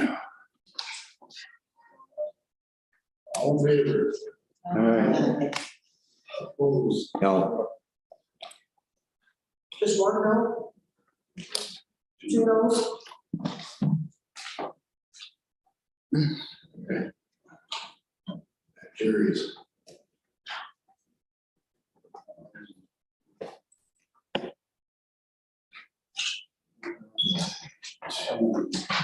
Thank you, everyone. All right. Thank you. Anybody have more questions? In yesterday's Buffalo paper, they said there's an article publicly owned hospital. It works because of the long-term effects. Money is gone from the federal government.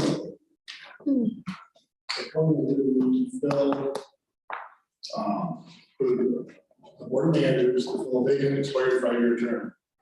Replacing our mayor. We have 9 on here right now. This will make an even number. I don't know if that's what we're gonna want, per se. I think, I'll throw my 2 cents out there. This person has, made some comments that reflect poorly for me. I don't know whether she'd be a good number again, board. She asked for my, I believe she was the one that asked for my resignation at the meeting. After she was chastising us for wasting money down there. Not opposed to different opinions. I just think that, my impression of this person is, willing to discuss things out public and put articles on paper without having all the facts. Worries me. That's my 2 cents on it. But anybody else got a comment, questions? There's a motion to. So this would make an even number on the There's 10 on the board there. So you have 9. Okay, so isn't there always, There's been 11. This is 11. so there's one other vacancy too? Well, we have in the bylaws, we 5 to 15. As well, for a long time, I don't know when we get up to 11. But we were at 11 for a number of years. Yes, there's been some members that didn't ask for reappointment. They resigned from the board. It was down as low as 8. That have been served. Reappointment last month. I'm thinking of her name. 2 first names. Number 9. Think of it that way. And one of the comments we made last month, that would be odd numbers of, any number of work for reporting purposes. But that's my 2 cents. We have 9 now. This will be more time if we appoint this person. You know if there's been any other applicants? I did receive a letter, from someone that I don't know who it is, it's got a medical background.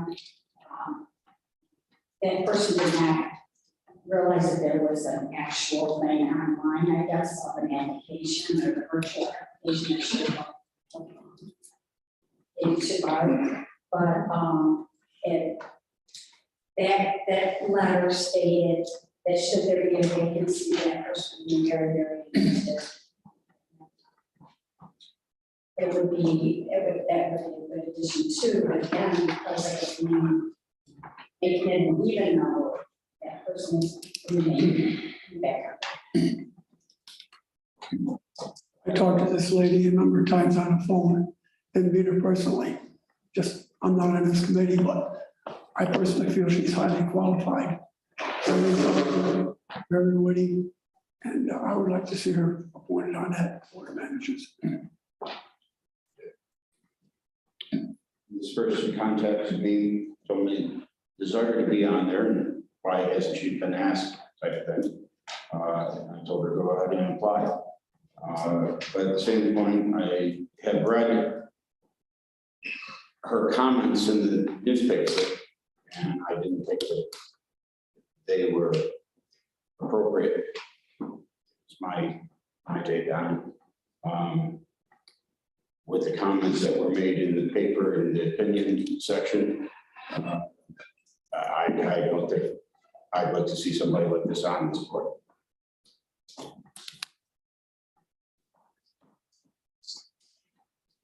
Comments? Questions? Is there a motion? Hey, we put it on board. I'll make the motion. Yeah, motion by Supervisor Greg.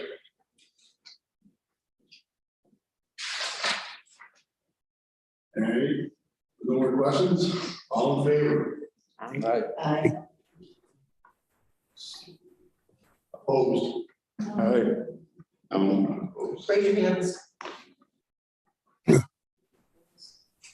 Excuse me, Brian. I did just want to make a mention, because you are already a sitting member of the Board of Managers, is there a potential conflict of interest on your part that would preclude you from voting for this position? Not that I'm aware of.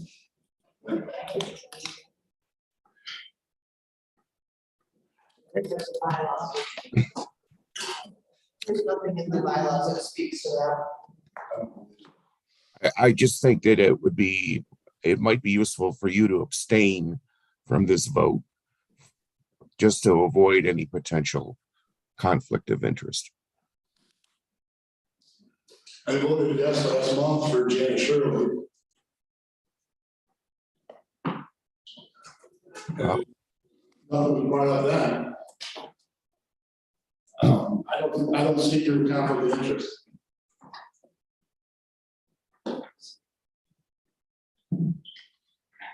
You still there, Dan? I'm here. I hear you. Okay. Good point. You were allowed to vote last. I voted last month, nobody said anything. I don't see where that has a.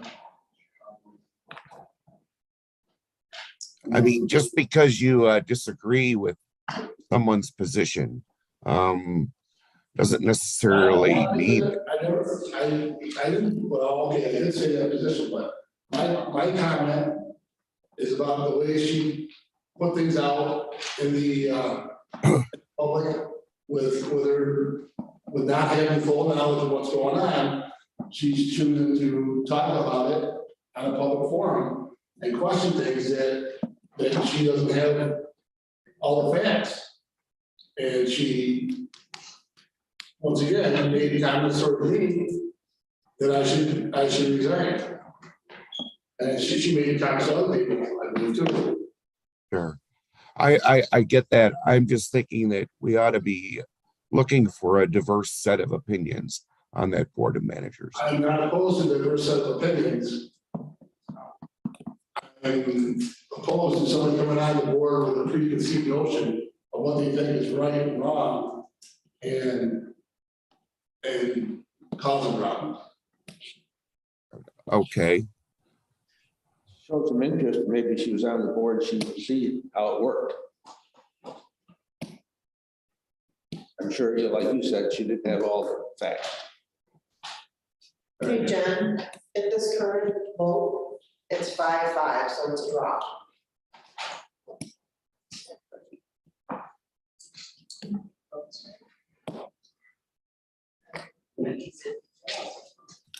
So that's why I'm looking at, yeah, confirm that is my understanding. It's 5 up, 5 down.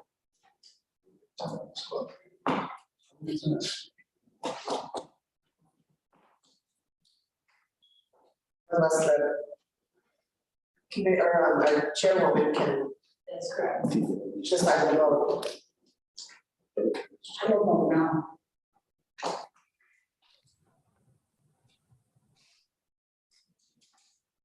That's what we decided about. So we have 6 Grant, now. Grant Davis, no, Grant, Roach, Lord, May, and Greg. Right? Yep. Our Eagles, Yep. Kale, Davis, King, Becker, Jacoby. Right. Ryan says. With that, it is a feeling. I just want to express my opinion on this. The only reason I'm really voting no is because I'd like to keep an odd number on that board. Now, if the person Becky has in mind wants to put in a resume for next month, and I would probably vote for both of them to go on the board then. But after seeing how the board of managers works down there, to have an even number. Just what happened here. Yeah, only down there, they don't have a tiebreaker.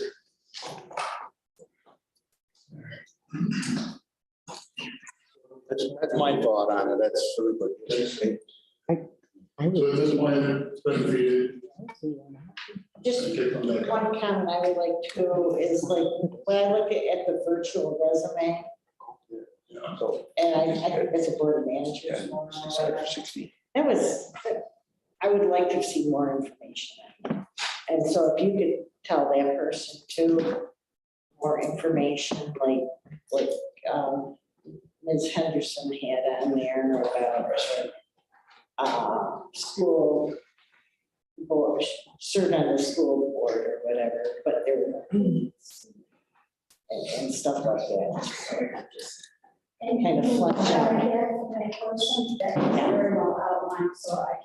Okay, yeah, I couldn't remember if she really had a full. Yeah, those resumes are older than board of supervisors documents, so we can revamp them.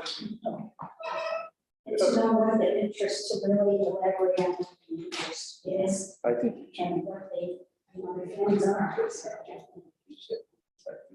Yes, I'd like to know that I got some of the support of my hospital. That's my opinion.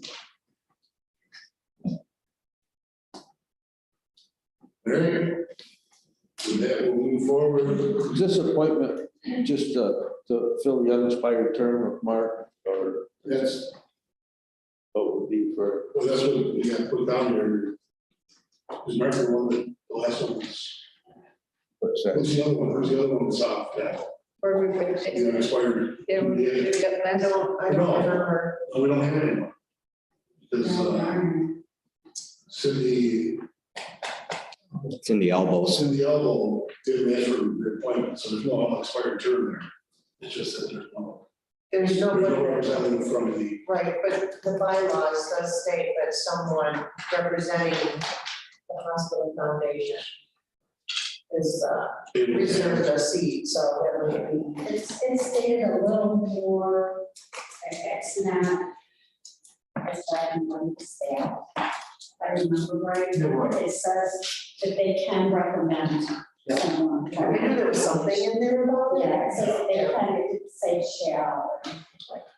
and that's, to my knowledge, that's why Cindy was on there, was she asked for appointment to the board. We're back. That was even before her. There's been someone from the foundation on there as long as I've been Who was before Cindy? here. Gerald Miller. Who? Cheryl Miller. Cheryl Miller was before that, Two more time phones. training. Yeah. Great money. She don't want. But there was someone between Cheryl Miller and Cindy. I would think that changes for them to have somebody. I would think so.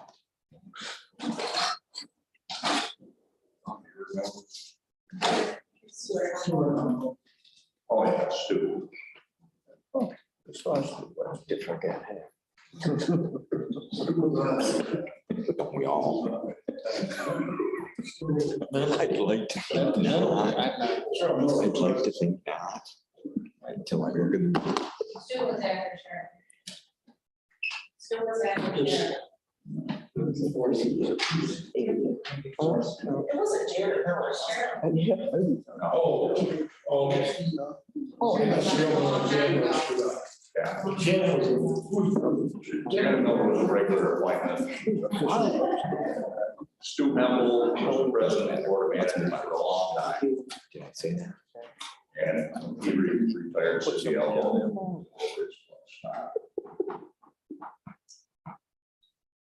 Janet Miller was also the president of the board of management. That was Jim Warziniak. I'll find my clothes. So if they come forward with somebody again, the foundation, then we need to have to go with them and keep it uneven. The foundation president is a facility employee.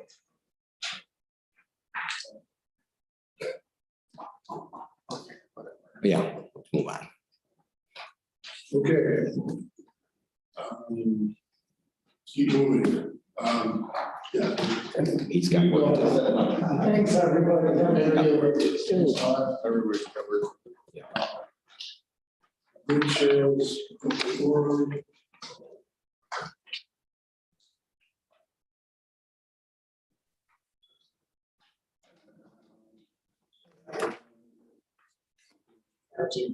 Number 14, Board of Supervisors. Resolution approving the purchase of real property over adjacent to this section. This is the Absolutely. land behind the egg center. Yeah, it's actually the south side of the Ag Center. When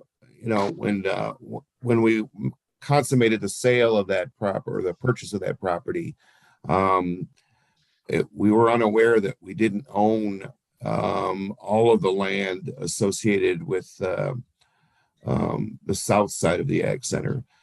So the question was our south entrance, and then the additional land at the back that was currently owned by Center Street Business Center, Jim Rakowski. And so this resolution is intended to rectify that. It allows us then to purchase that property, and therefore we can then expand the Ag Center and then incorporate some of our space requirements as well as the build out for some projects that we have.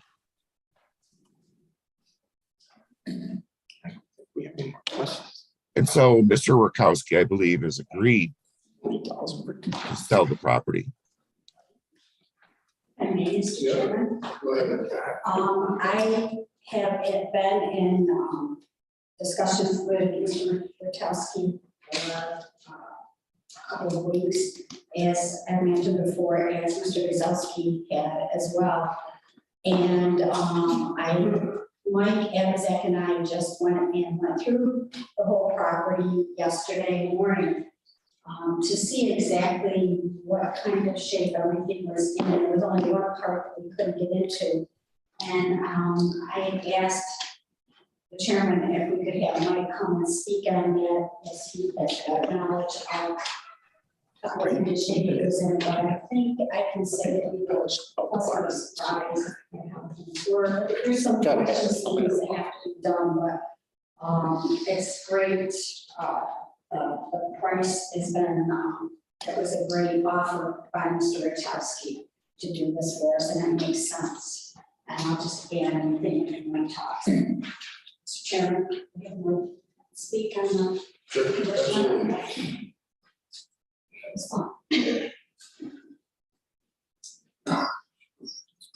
Morning, everybody. So yesterday we walked, it's what it is it's 1.22 acres, the property that is behind the ag center. There is lots of grass. It butts up right to the creek. There is no longer access to Brooklyn Street, but be that as may, it really doesn't matter. It's a great piece of property, to say the least. The building that's on the property is an L-shaped structure. It's 100 feet long is the main building, 35 feet wide, 3 stories, which is including the basement. The basement is very dry, very clean. It needs to be cleaned out. It's being used as storage, of course, right now. But it didn't smell real musty. It was real damp. It only had 6 feet of headroom, but for a storage area, it's a very clean, dry area. First floor, same thing, roughly 3,500 square feet. Concrete floor, 3-inch slab. Very dry, a few windows in the place. And then the attic of that portion of the building is the floors of the attic are very spongy, but they're not damp at all. What it is, it's just some beams that need to be put in place. It's a very decent structure. The L shape off of that main structure that is 40 by 40 section with 2 garage bays. They're pretty much an enclosed lean-to style. They have 2 overhead doors in them. Concrete floor. There's a concrete ramp that leads from that section up to the first level of the main barn, the main section of the building. I don't know if that's ADA, but it primarily looks like it was an auto shop set up for a shop there. To get and then storage in the main barn. That has 2 overhead doors. They're functional, but I think they would be great for daily use, but they do close, open and close.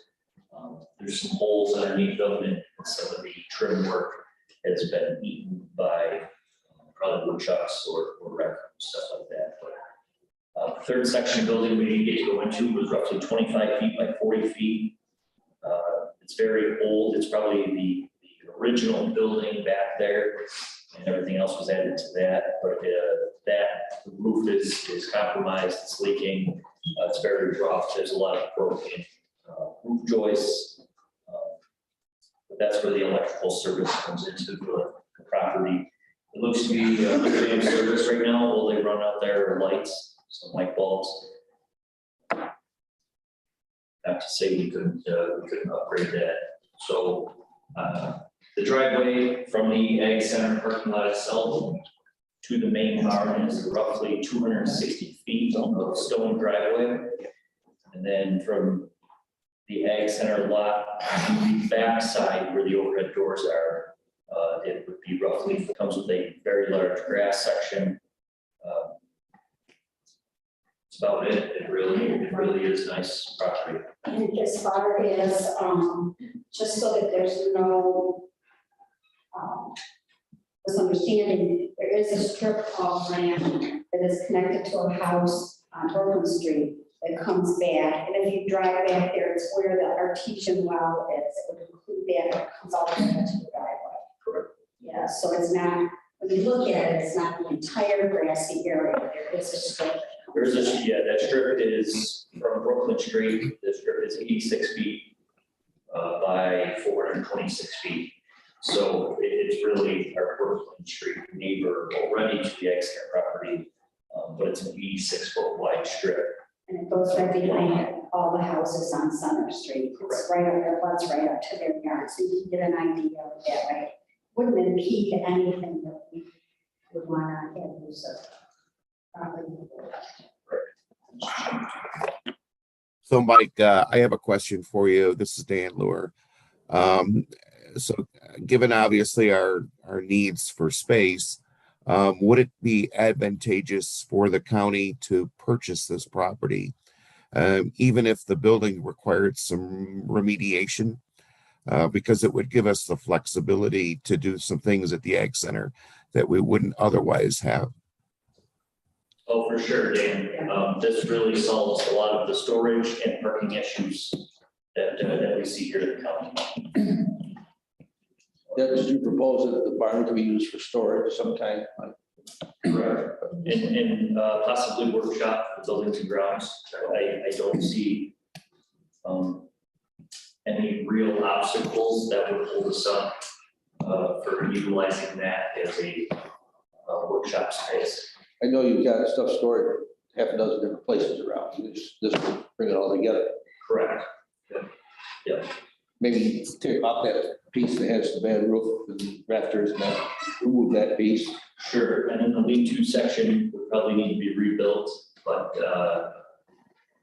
do it fairly inexpensively, just full barn construction style to have a workshop space but the main section of building, the 35 by 100 is, you're not gonna pay the money he's asking for the whole lot, that's for sure. Do we need to clean it out? She can clean it out.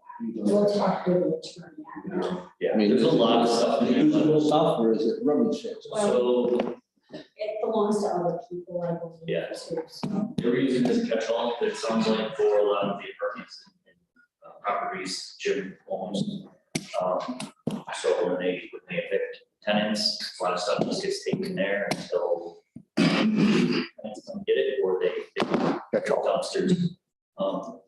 There's a lot of lumber, a lot of old, big lumber that I would say could stay there. It could work for reinforcing some of the building, price materials. It doesn't make sense to truck that stuff away, but I don't know whose that is. It looks like Mooney Construction utilizes the whole basement of that large barn space. It's all building materials and just odds and ends, windows and doors and tracking and vinyl siding, stuff like that.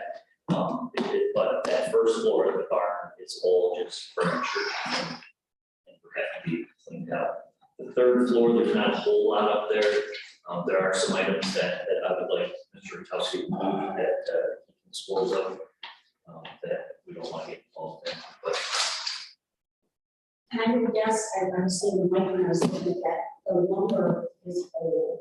It looks like it came from the knitting mill to begin with, because I remember when, and if Vanessa were here, she could answer that, it looks like the planks that they had, and they had many of them, in the one section of the knitting mill, and Z just had it, that they had all their carpet rolls on top of with the whole steel sewing unit, and that's what it looks like, and yeah, they're true, like a 2x12, true 2x12s that each, and there's a couple hundred of them. So, yeah. but they were definitely Negotiate those into the price. Well, I don't know, but yeah, they're with Terry's stuff down in the basement, so I don't know who they are officially, unofficially. Let's go.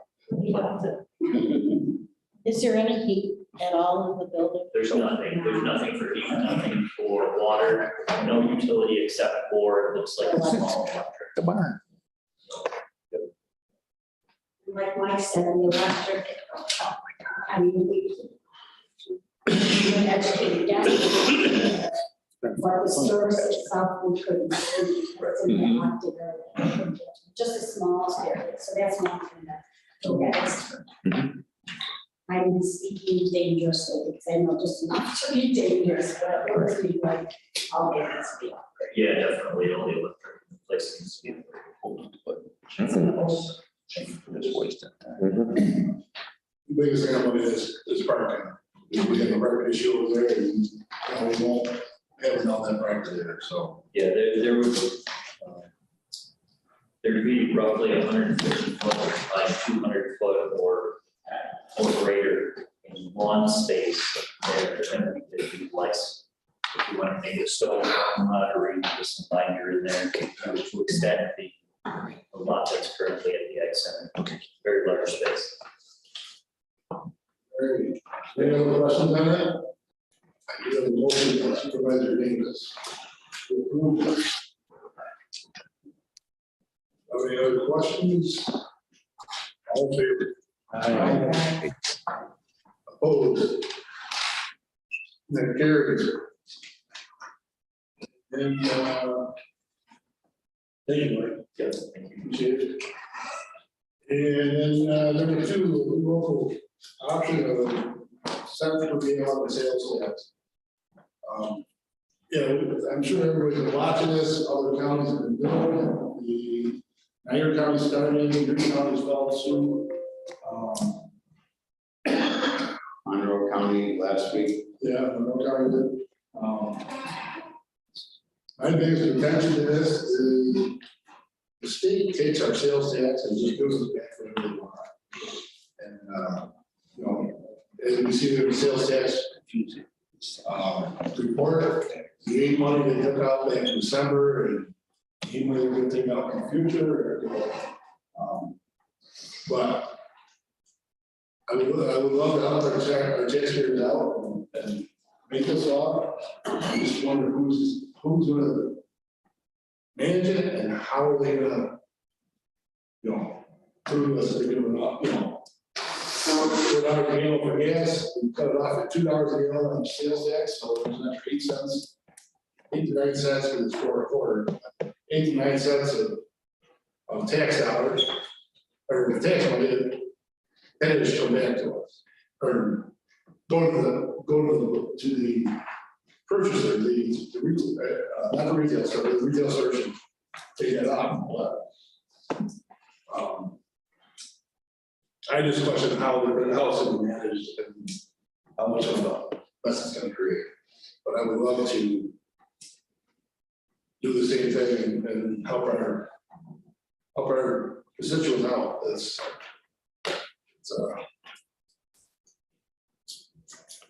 The owner of the fuel station would be the one that's going to have to figure that out, how to do it. Yeah, I figure out what the state says, because they're changing theirs and. yep. The state's got a version of this too. The state's got a version of this too. Because it's, you know, my business, I have to fill out my ST 102 sales tax. And I put down what was taxable, what isn't taxable, and, you know, I collected it, so I owe it. So these guys are going to, the gas station themselves are going to have to figure that out. Or the state would have to come up with a form in order to figure out for each individual. Let me read this to you, this might help, because this is the letter that taxation sent to all the county attorneys around the state. And it says, as you may be aware, the recently enacted state budget gives localities an additional option for electing a cents per gallon sales tax rate on motor fuel and diesel motor fuel. Previously, the law, section 1111M, allowed localities to elect a cents per gallon rate calculated by multiplying their percentage sales tax rate by $2 or $3, rounded to the nearest cent. The recent amendment to that section now also allows the option of a cents per gallon rate calculated by multiplying the percentage rate by $4 rounded to the nearest cent. So I mean, once you get to $4 a gallon, you're done. Anything over that is tax-free. Okay, I looked at our sales tax report that the treasurer provided, and we look like we were pretty close to being right on budget. And the further down in the letter that Cheryl was reading, it says, the ability to select your rate is permanent. So we could choose to do this later if it looks like, you know, we're just getting this big windfall. I would hate to make a cut now, and then we get to the end of the year and we're falling short, and we're gonna have to go back to the taxpayers and say, okay, now you gotta pay more in property tax to make up, because we were being optimistic and generous and trying to give money back in the spring. I don't know. Brian, do you think Yes. people in Genesee County, do you think people in Attica would drive over there and buy gas? No. So I have a unique, well, as just Doug or anybody else, you know, on the line. And everything down by Tops is in Genesee County. So the gas station down there, and I refrain from going to that gas station because I buy the gas over at Mexico and when I'm coming. Not a lot of people know that because I had a person ask me. I said, well, you know, there's a deal going on at Circle. I said, yeah, I go to Bismarck or Bengals. Why? I said, because that sales tax is going on account. Really, they don't realize that. Bridge. Yeah, I was thinking about the bridge. You know, but yeah, I mean, now the Dollar General, Dollar General in Harrisburg.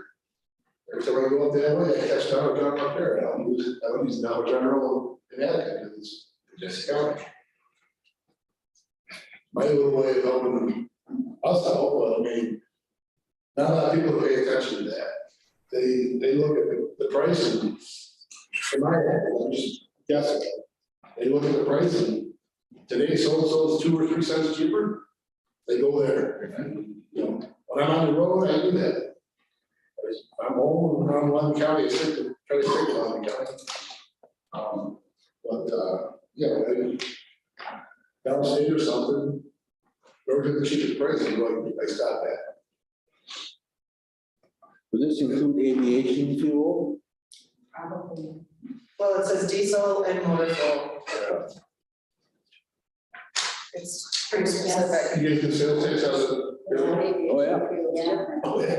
Yeah, we just had to order some because the Workplay Museum wants to buy some. And it was like $5.70 a gallon, our price, before we started adding all that other stuff on. Well, why did diesel fuel go up so much in the last 3 days, 4 days? $1.50. Because they can. I was at. Yeah, but let's stay on the topic. So if this were implemented today. Let's stay on topic. If this were implemented today, what was the price of gas coming into town? $4.29, $4.29, and we're up 10 cents yesterday. Okay, so 29 cents, that would be tax free. That's what we're talking about. If we cut it off. If we cut it off at 4. That's pretty minute. The other thing is, last year, gas was, a year and a half ago, gas was over $3. It was 2 years ago. I think. So. It's raining. Is $3 enough for our sales tax for us to live on? Give them $1.29. It's only 5 or 6 cents. I would think so. I don't think we will labor connect. What are the other counties? Do you know what the dollar number is? Everybody's got a different number. All counties, like the. Is they going with 2? Yeah. In Erie County? I think so. I think so. You want 2? I think so. Don't. But you don't have to do this month, because as soon as we could start it now, because of our process, would be September 1st. So if we took a poll to see where people are landing, But we don't necessarily want to do what Erie County did. I just think theirs was two. There's the two, I think so. I'm pretty sure you're right. so how does phone card, he was in teens, I thought it was like 17, 18 cents. Huh? Phone card was claiming, on the news, of like 17 cents. I could be wrong with that, but, you only has two choices. or if you went to two, that's only 2.25. Sales tax on that is 99 cents. I don't know how phone cards are throwing out the T number. Or maybe it was Niagara County that went with two and Erie County went with three. So there's 8 3/4, so they, I don't know. at least two, if they were at $2, and let's just go to $4 a gallon, that would save them 17. Because it's only Yeah, half. because It's only half. Not the states. It's only half. It's only the county share. So it's under a dime. But it's a dime. So they would be, they're 4 3/4 then. Yes, they're more than we It are. would be twice that, so it would be 8, 9 and a half cents, something like that. So I don't know where these go. All these numbers, you see how. Maybe it's figuring from the diesel, because the diesel is more. No. So would this be a temporary thing, or would this be Till, End of the year. till the end of the year? I thought it was January, February, something. Yeah. Let's see here. The states is Oh, you can certainly. or the end of the year. John, do you remember? Because I was thinking that it went along with regular sales tax. Erie County's going to $2. So the state went from June to the end of the year, correct? Correct. But, and Erie County is beginning on June 1st as well. And it will run through February of next year, according to Google. I'd have to find out for sure, because I don't think. Absolutely gotta be correct. It has to be. It's on your computer. Because our sales tax doesn't expire now until, next year, maybe. And Niagara County went to the $4 cap. They're at $4 cap? Yeah. Oh, I think you much out.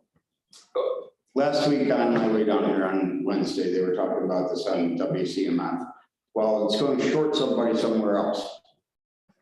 How are they gonna make up this money? Well, what they don't understand is that we budget, we know basically how many gallons are sold each year within Wyoming County. We budgeted the sales tax to be at, let's say, a price of a gallon at $2.50. So if we cap that $3, we're actually still making over budget.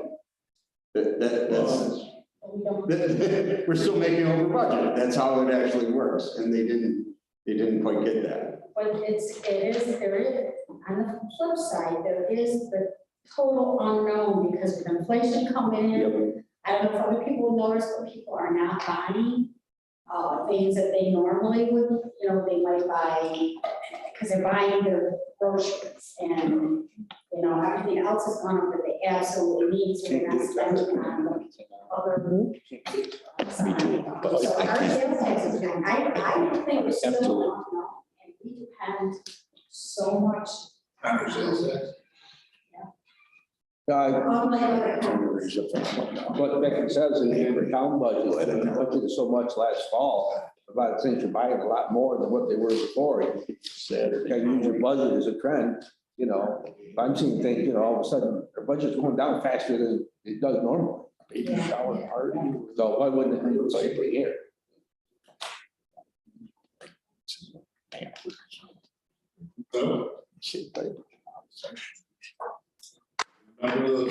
Maybe let's throw a motion out there, or do you want to table it till next month? I think we ought to table it till next month and get a little more information.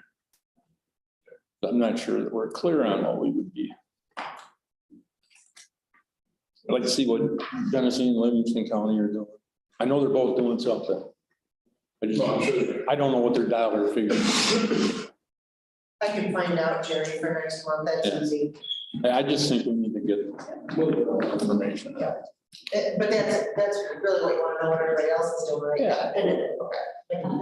Okay. The letter from the state, she mentioned that you can enact a local law ordinance. No, we would do a resolution, because our sales tax is passed by resolution. If we pass sales tax by local law, this would be by local. Okay, all right, that's what I was wondering. Yes. I knew local laws take longer. Right. Just about everybody's Keep in mind, Yeah. there's another group of, Yes. municipalities, in Wyoming County, that routinely ask for their sales tax. Religious will. Because you're not. You know, we're reducing the sales tax, they could also come back and say, sales tax, give us. You can afford to do anything with some? Yeah, just a thought to think about. Good point. I hear it all the time in my town, I don't know about anyone else. You know, I hear it all the time. You've got a village in your town, you've heard it. Just a thought. I'll make a motion to table this until next month. Thank you. Jerry, excuse me, but the other counties all share sales tax, so. Right. You know, I mean, they got that kind of tax base that they can That's do. right. We don't. We don't. Right. Sorry, Jerry. No, that's all right.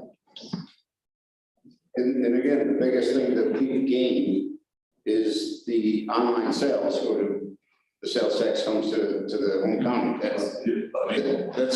Look how dramatic that increase has been since the online sales were, you know, brought back into the county instead of. Not being counted. And I just have no less years. More. The other day I drive to Gallery Mall and pick something up right there. Pay $8.75% sales tax there, and it goes to Erie County or order it and FedEx delivers it next day at a cheaper amount, and the county gets to keep Sales tax stays here. So Jerry, add whether or not there's sales tax sharing, so that would be right for the county, find out what they're doing. Discuss it next month. Okay. I've got a motion by Supervisor Davis. Table this to the next one. Anybody? Any more questions, comments? All in favor? Aye. Opposed? Table to next month. Nothing for extra spending. Really? As long as we got. Thank you. From Seneca's, I'm happy. Thank you. That was, yeah, that was a big amount. Top page 15. I'll never wait. Yes. HR. Appropriation for Rutherford County.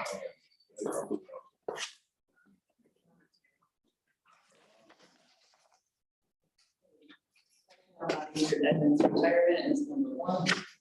Oh.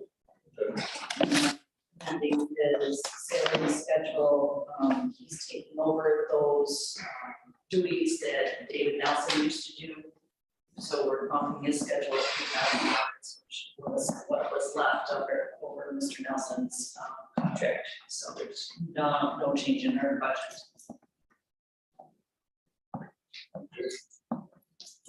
Questions on 1, 2? And motion by Supervisor Kenny. For 1 and 2, correct?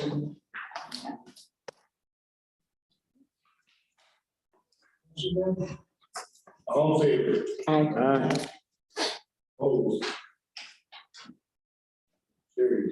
And based on your vote today, I will be drafting a purchase offer to Mr. DiMattio's office, who is representing Mr. Vitowski.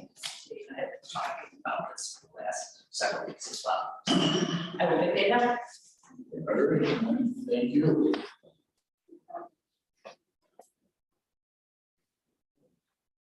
I don't know, page 15. Resource.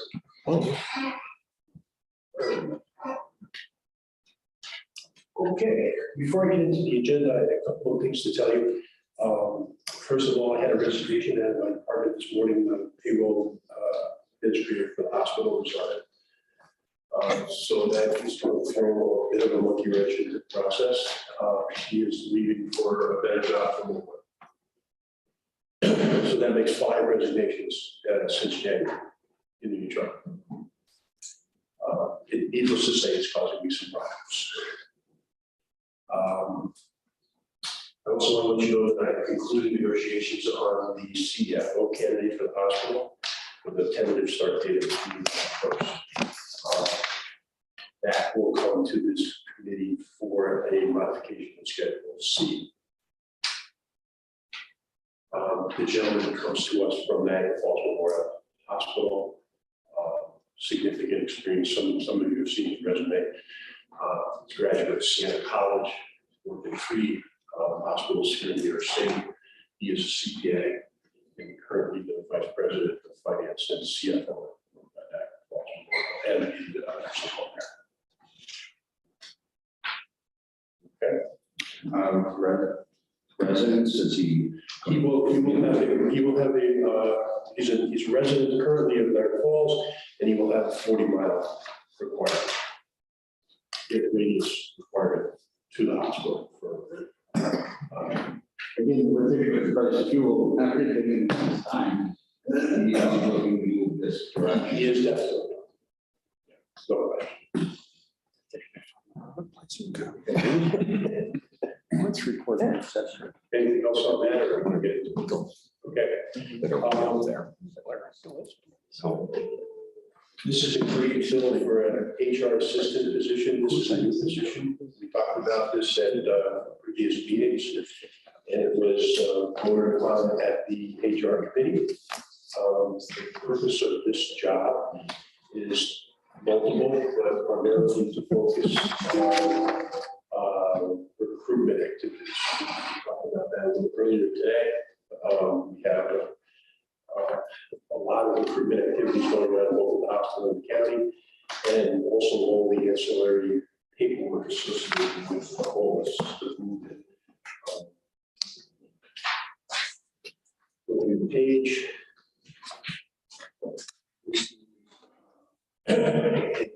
Creative fill for an HR assistant temp. This is overdone with Kelsey joined to take a position. Robert, she's left. She doubled her salary, and we retained her in a temp position before she left. Number 5 is the replacement that we hired, who is currently with us. Her name is Jessica Schmidt from the town of KSI, and she started with us a couple weeks ago.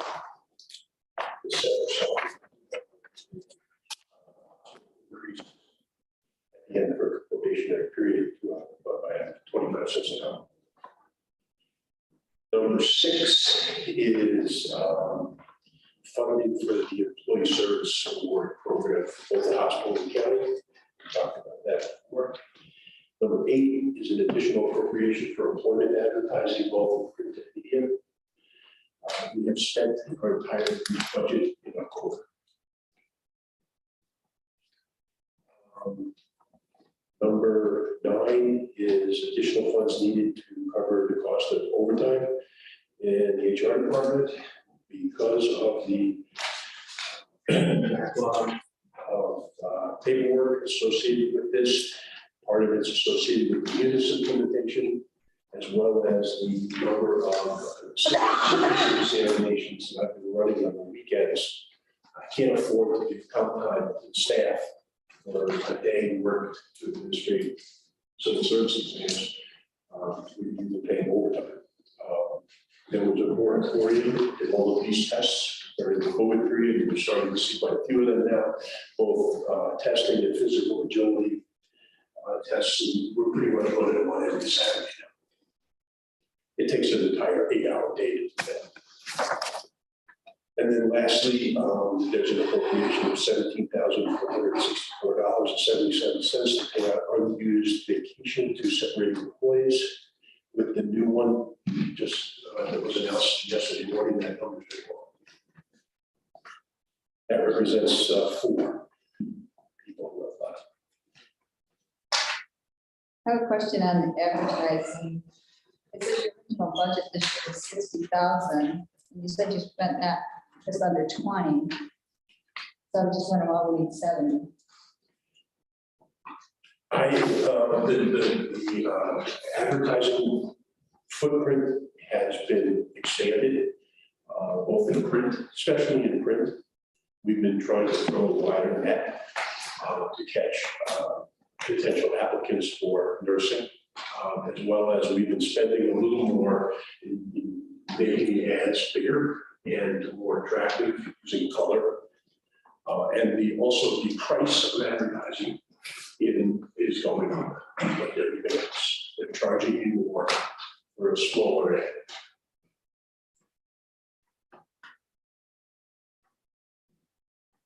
But was that the question you asked? Why do I need more money? No, I thought Supervisor King said, I just wonder why we need 70. If your budget was 60, and we haven't gone through it, why you needed 70 now? I have just about done. Well, I think 36,000 of that is for Indeed, which is encumbered right now, but supposedly that wasn't all going to be used, is my understanding. But Yeah, we have a $36,000 encumbered contract with Indeed that we only get charged when we put ads on Indeed. I don't advertise certain jobs on Indeed because there's no return. They're more used for professional IT finance jobs. I do have a few jobs on Indeed right now for IT related and the comptroller in the hospital. so you have 24 available for what you generally would advertise in, and you've used 20. Yeah. Nearly 20, okay. Yeah, that's correct, approximately. You're thinking 70, it'll take 70 to get you through the end of the year. That's my estimate. so then that's saying that you will use that 36,000. I'm thinking that I probably will have to use that for the encumbered amount for Indeed. Now, I may get lucky and not have to use it, that's fine. But it's earmarked for that purpose. There's really no way to guess who's going to lose. But if we give you 70 and you don't use 70, and you don't use all of the Indeed. It comes back. Well, the 70 is, we're just raising the 60 to 70. No, we're adding 7. Added, so it would be 130. Correct. Next year we use that. Total.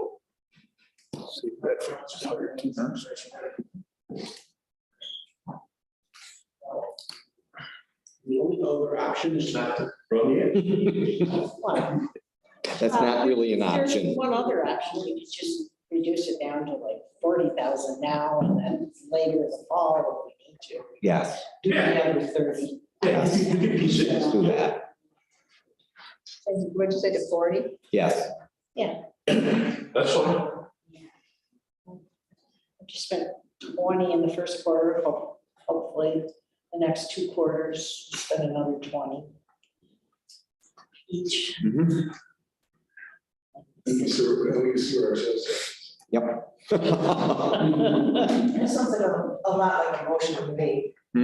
Well, okay, we have 3 through 9. Oh, 2 through 10. Yes, but I'm thinking you're gonna break 8 out and do 8 separately, because there's a modification to it. All right, so that's a motion. Yeah, I'll make a motion on number 8 at $40,000 appropriation at this point. Everybody understand the motion? Any questions? Great. Number 8. All in favor? Aye. Opposed? Okay. Let's go back through, any questions on 3, 6? 3 through 6. And then it should be, let's just say 9 to 10. Yeah. 3 through 6, 9 to 10. Any questions on it? Motion to approve it. Motion by Supervisor Jacoby. 3 through 6, 9 to 10. Any questions? All in favor? Opposed? Carried.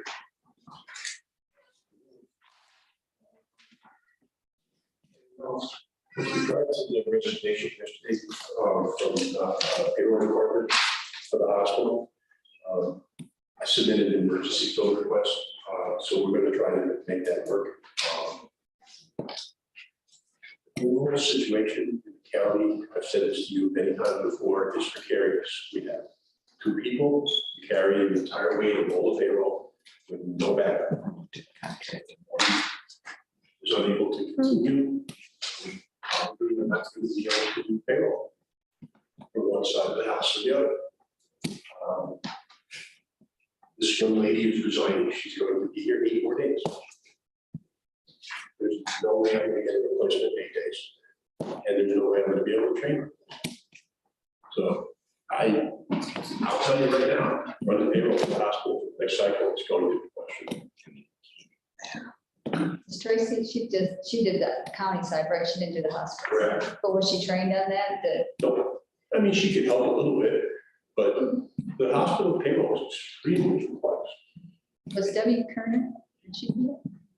There's really no one in county who is up to speed. The only person who I've been able to grab is Sandy Ryder, planning on who is working accounts receivable part of the hospital. And she's in a vital function, she's bringing revenue.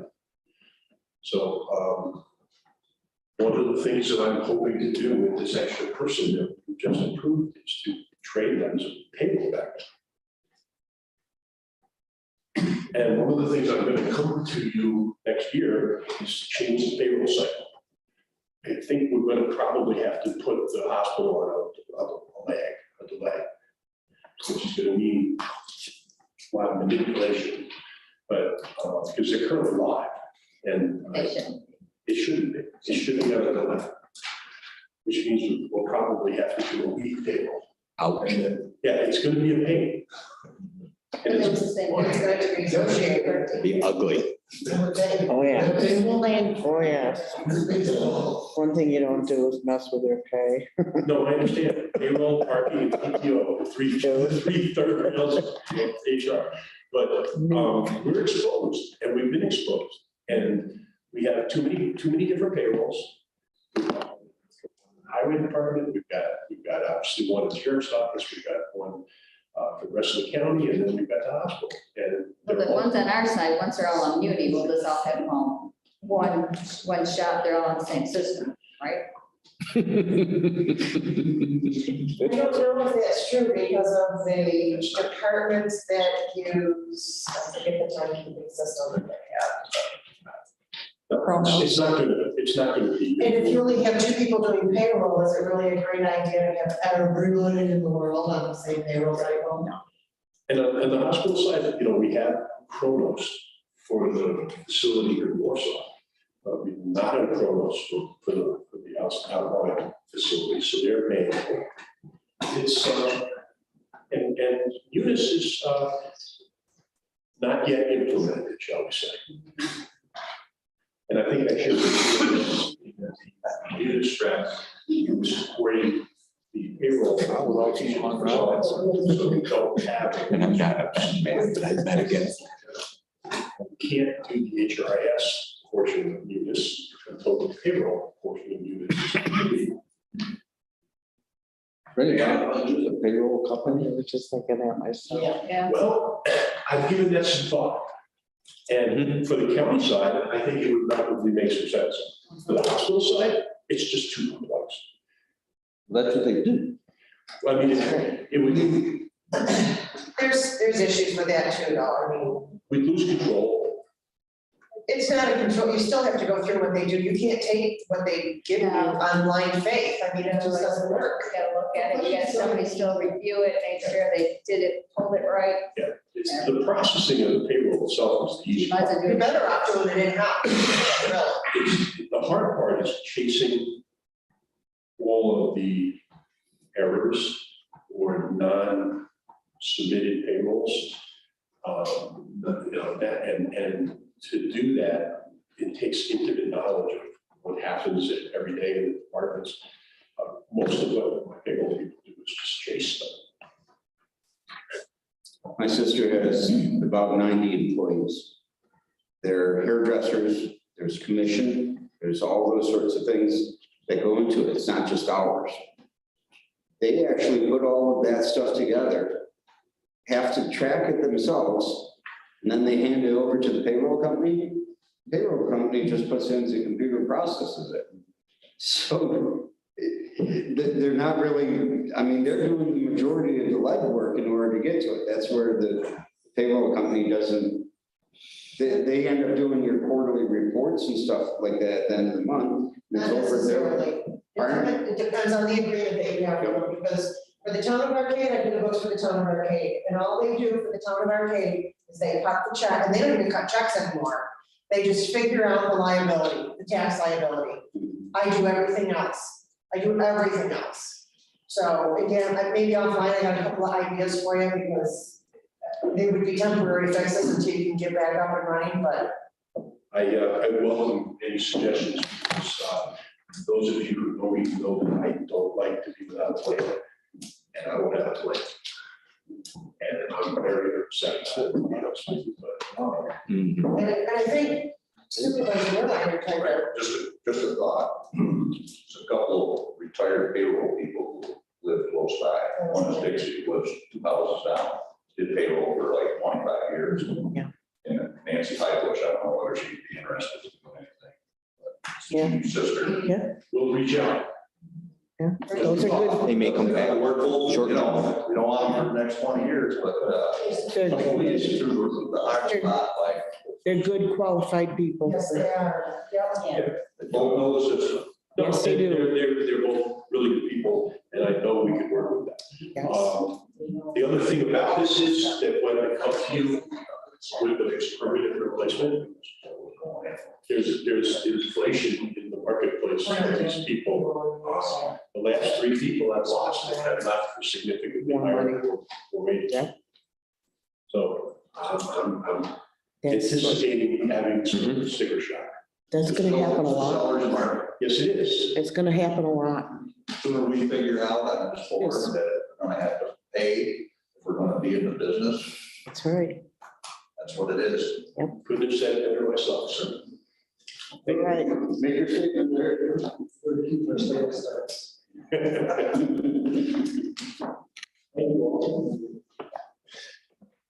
Okay.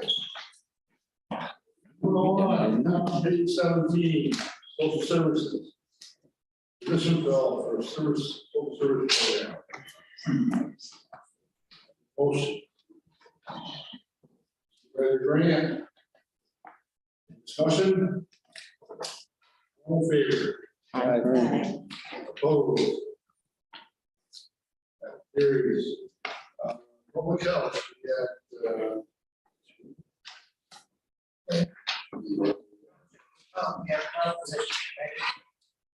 Position for public health, keyboard specialist and a public health coach fellowship. And then 2 appropriations. Nowhere to, there's housekeeping and grant, right? It's increased funding, so they can increase their programming. Yeah. Motion on Moving. floor for public health. Well, for. Davis. Any discussion on these? All in favor? Aye. Opposed? Carried. Bottom of page 18. Unlike planning, then salary schedules S for the lump sum of 661. This is housekeeping. It needs to go to 78541 from the 66105, which is an additional 12436 for the zoning officer. And that reflects a start date that we weren't completely aware of, so that's what that's all about. Motion by that.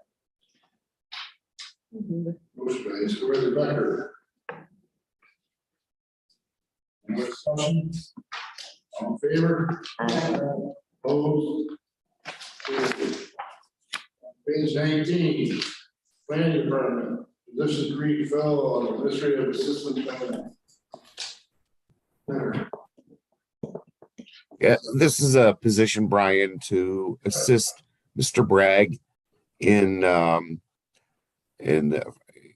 he's inundated currently in that planning department with all of the trash collection, garbage collection, waste management issues. And, we have a lot of other stuff that we want to put on his plate. And he needs someone that can help him, with things like grant writing and, be able to handle some of the administrative activities there. Okay.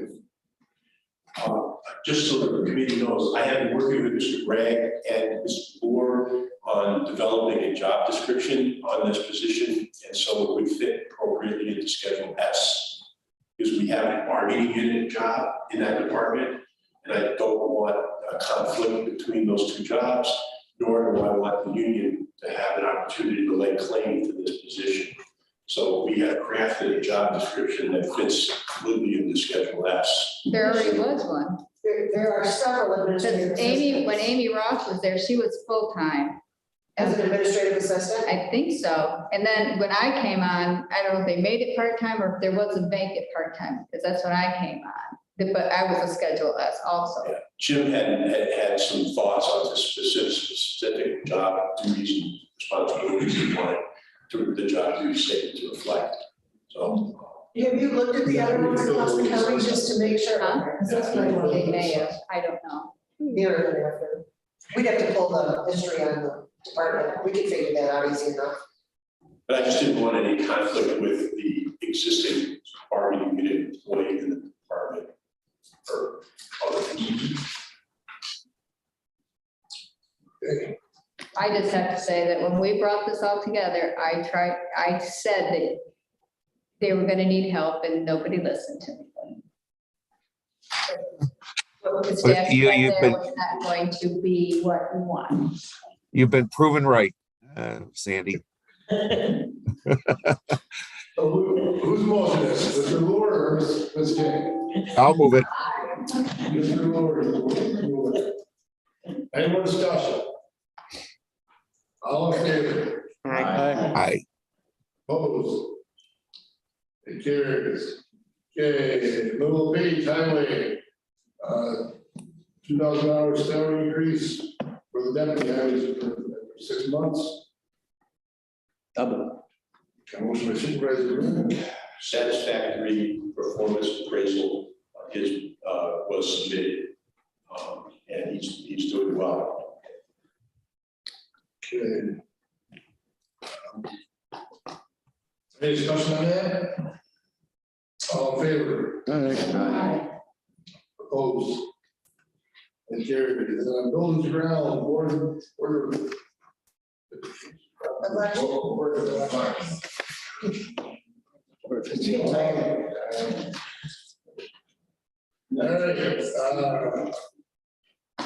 Pretty much done already. There's a big hole there. yeah, it is a goal. You gotta finish it, they got a big hole there. That's right. It's all being done by county highway, right? Doing this project. Right.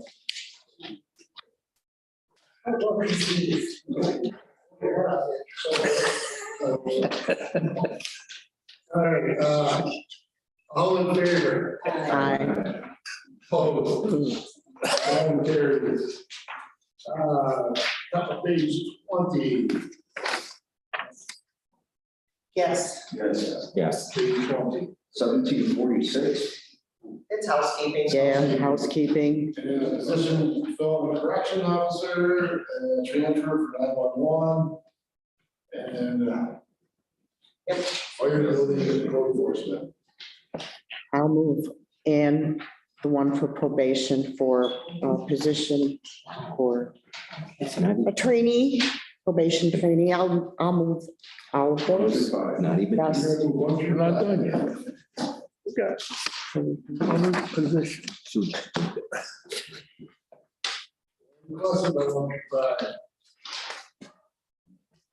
None, all in favor? Aye.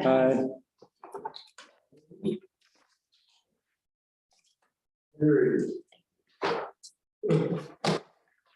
Anything else from before finance?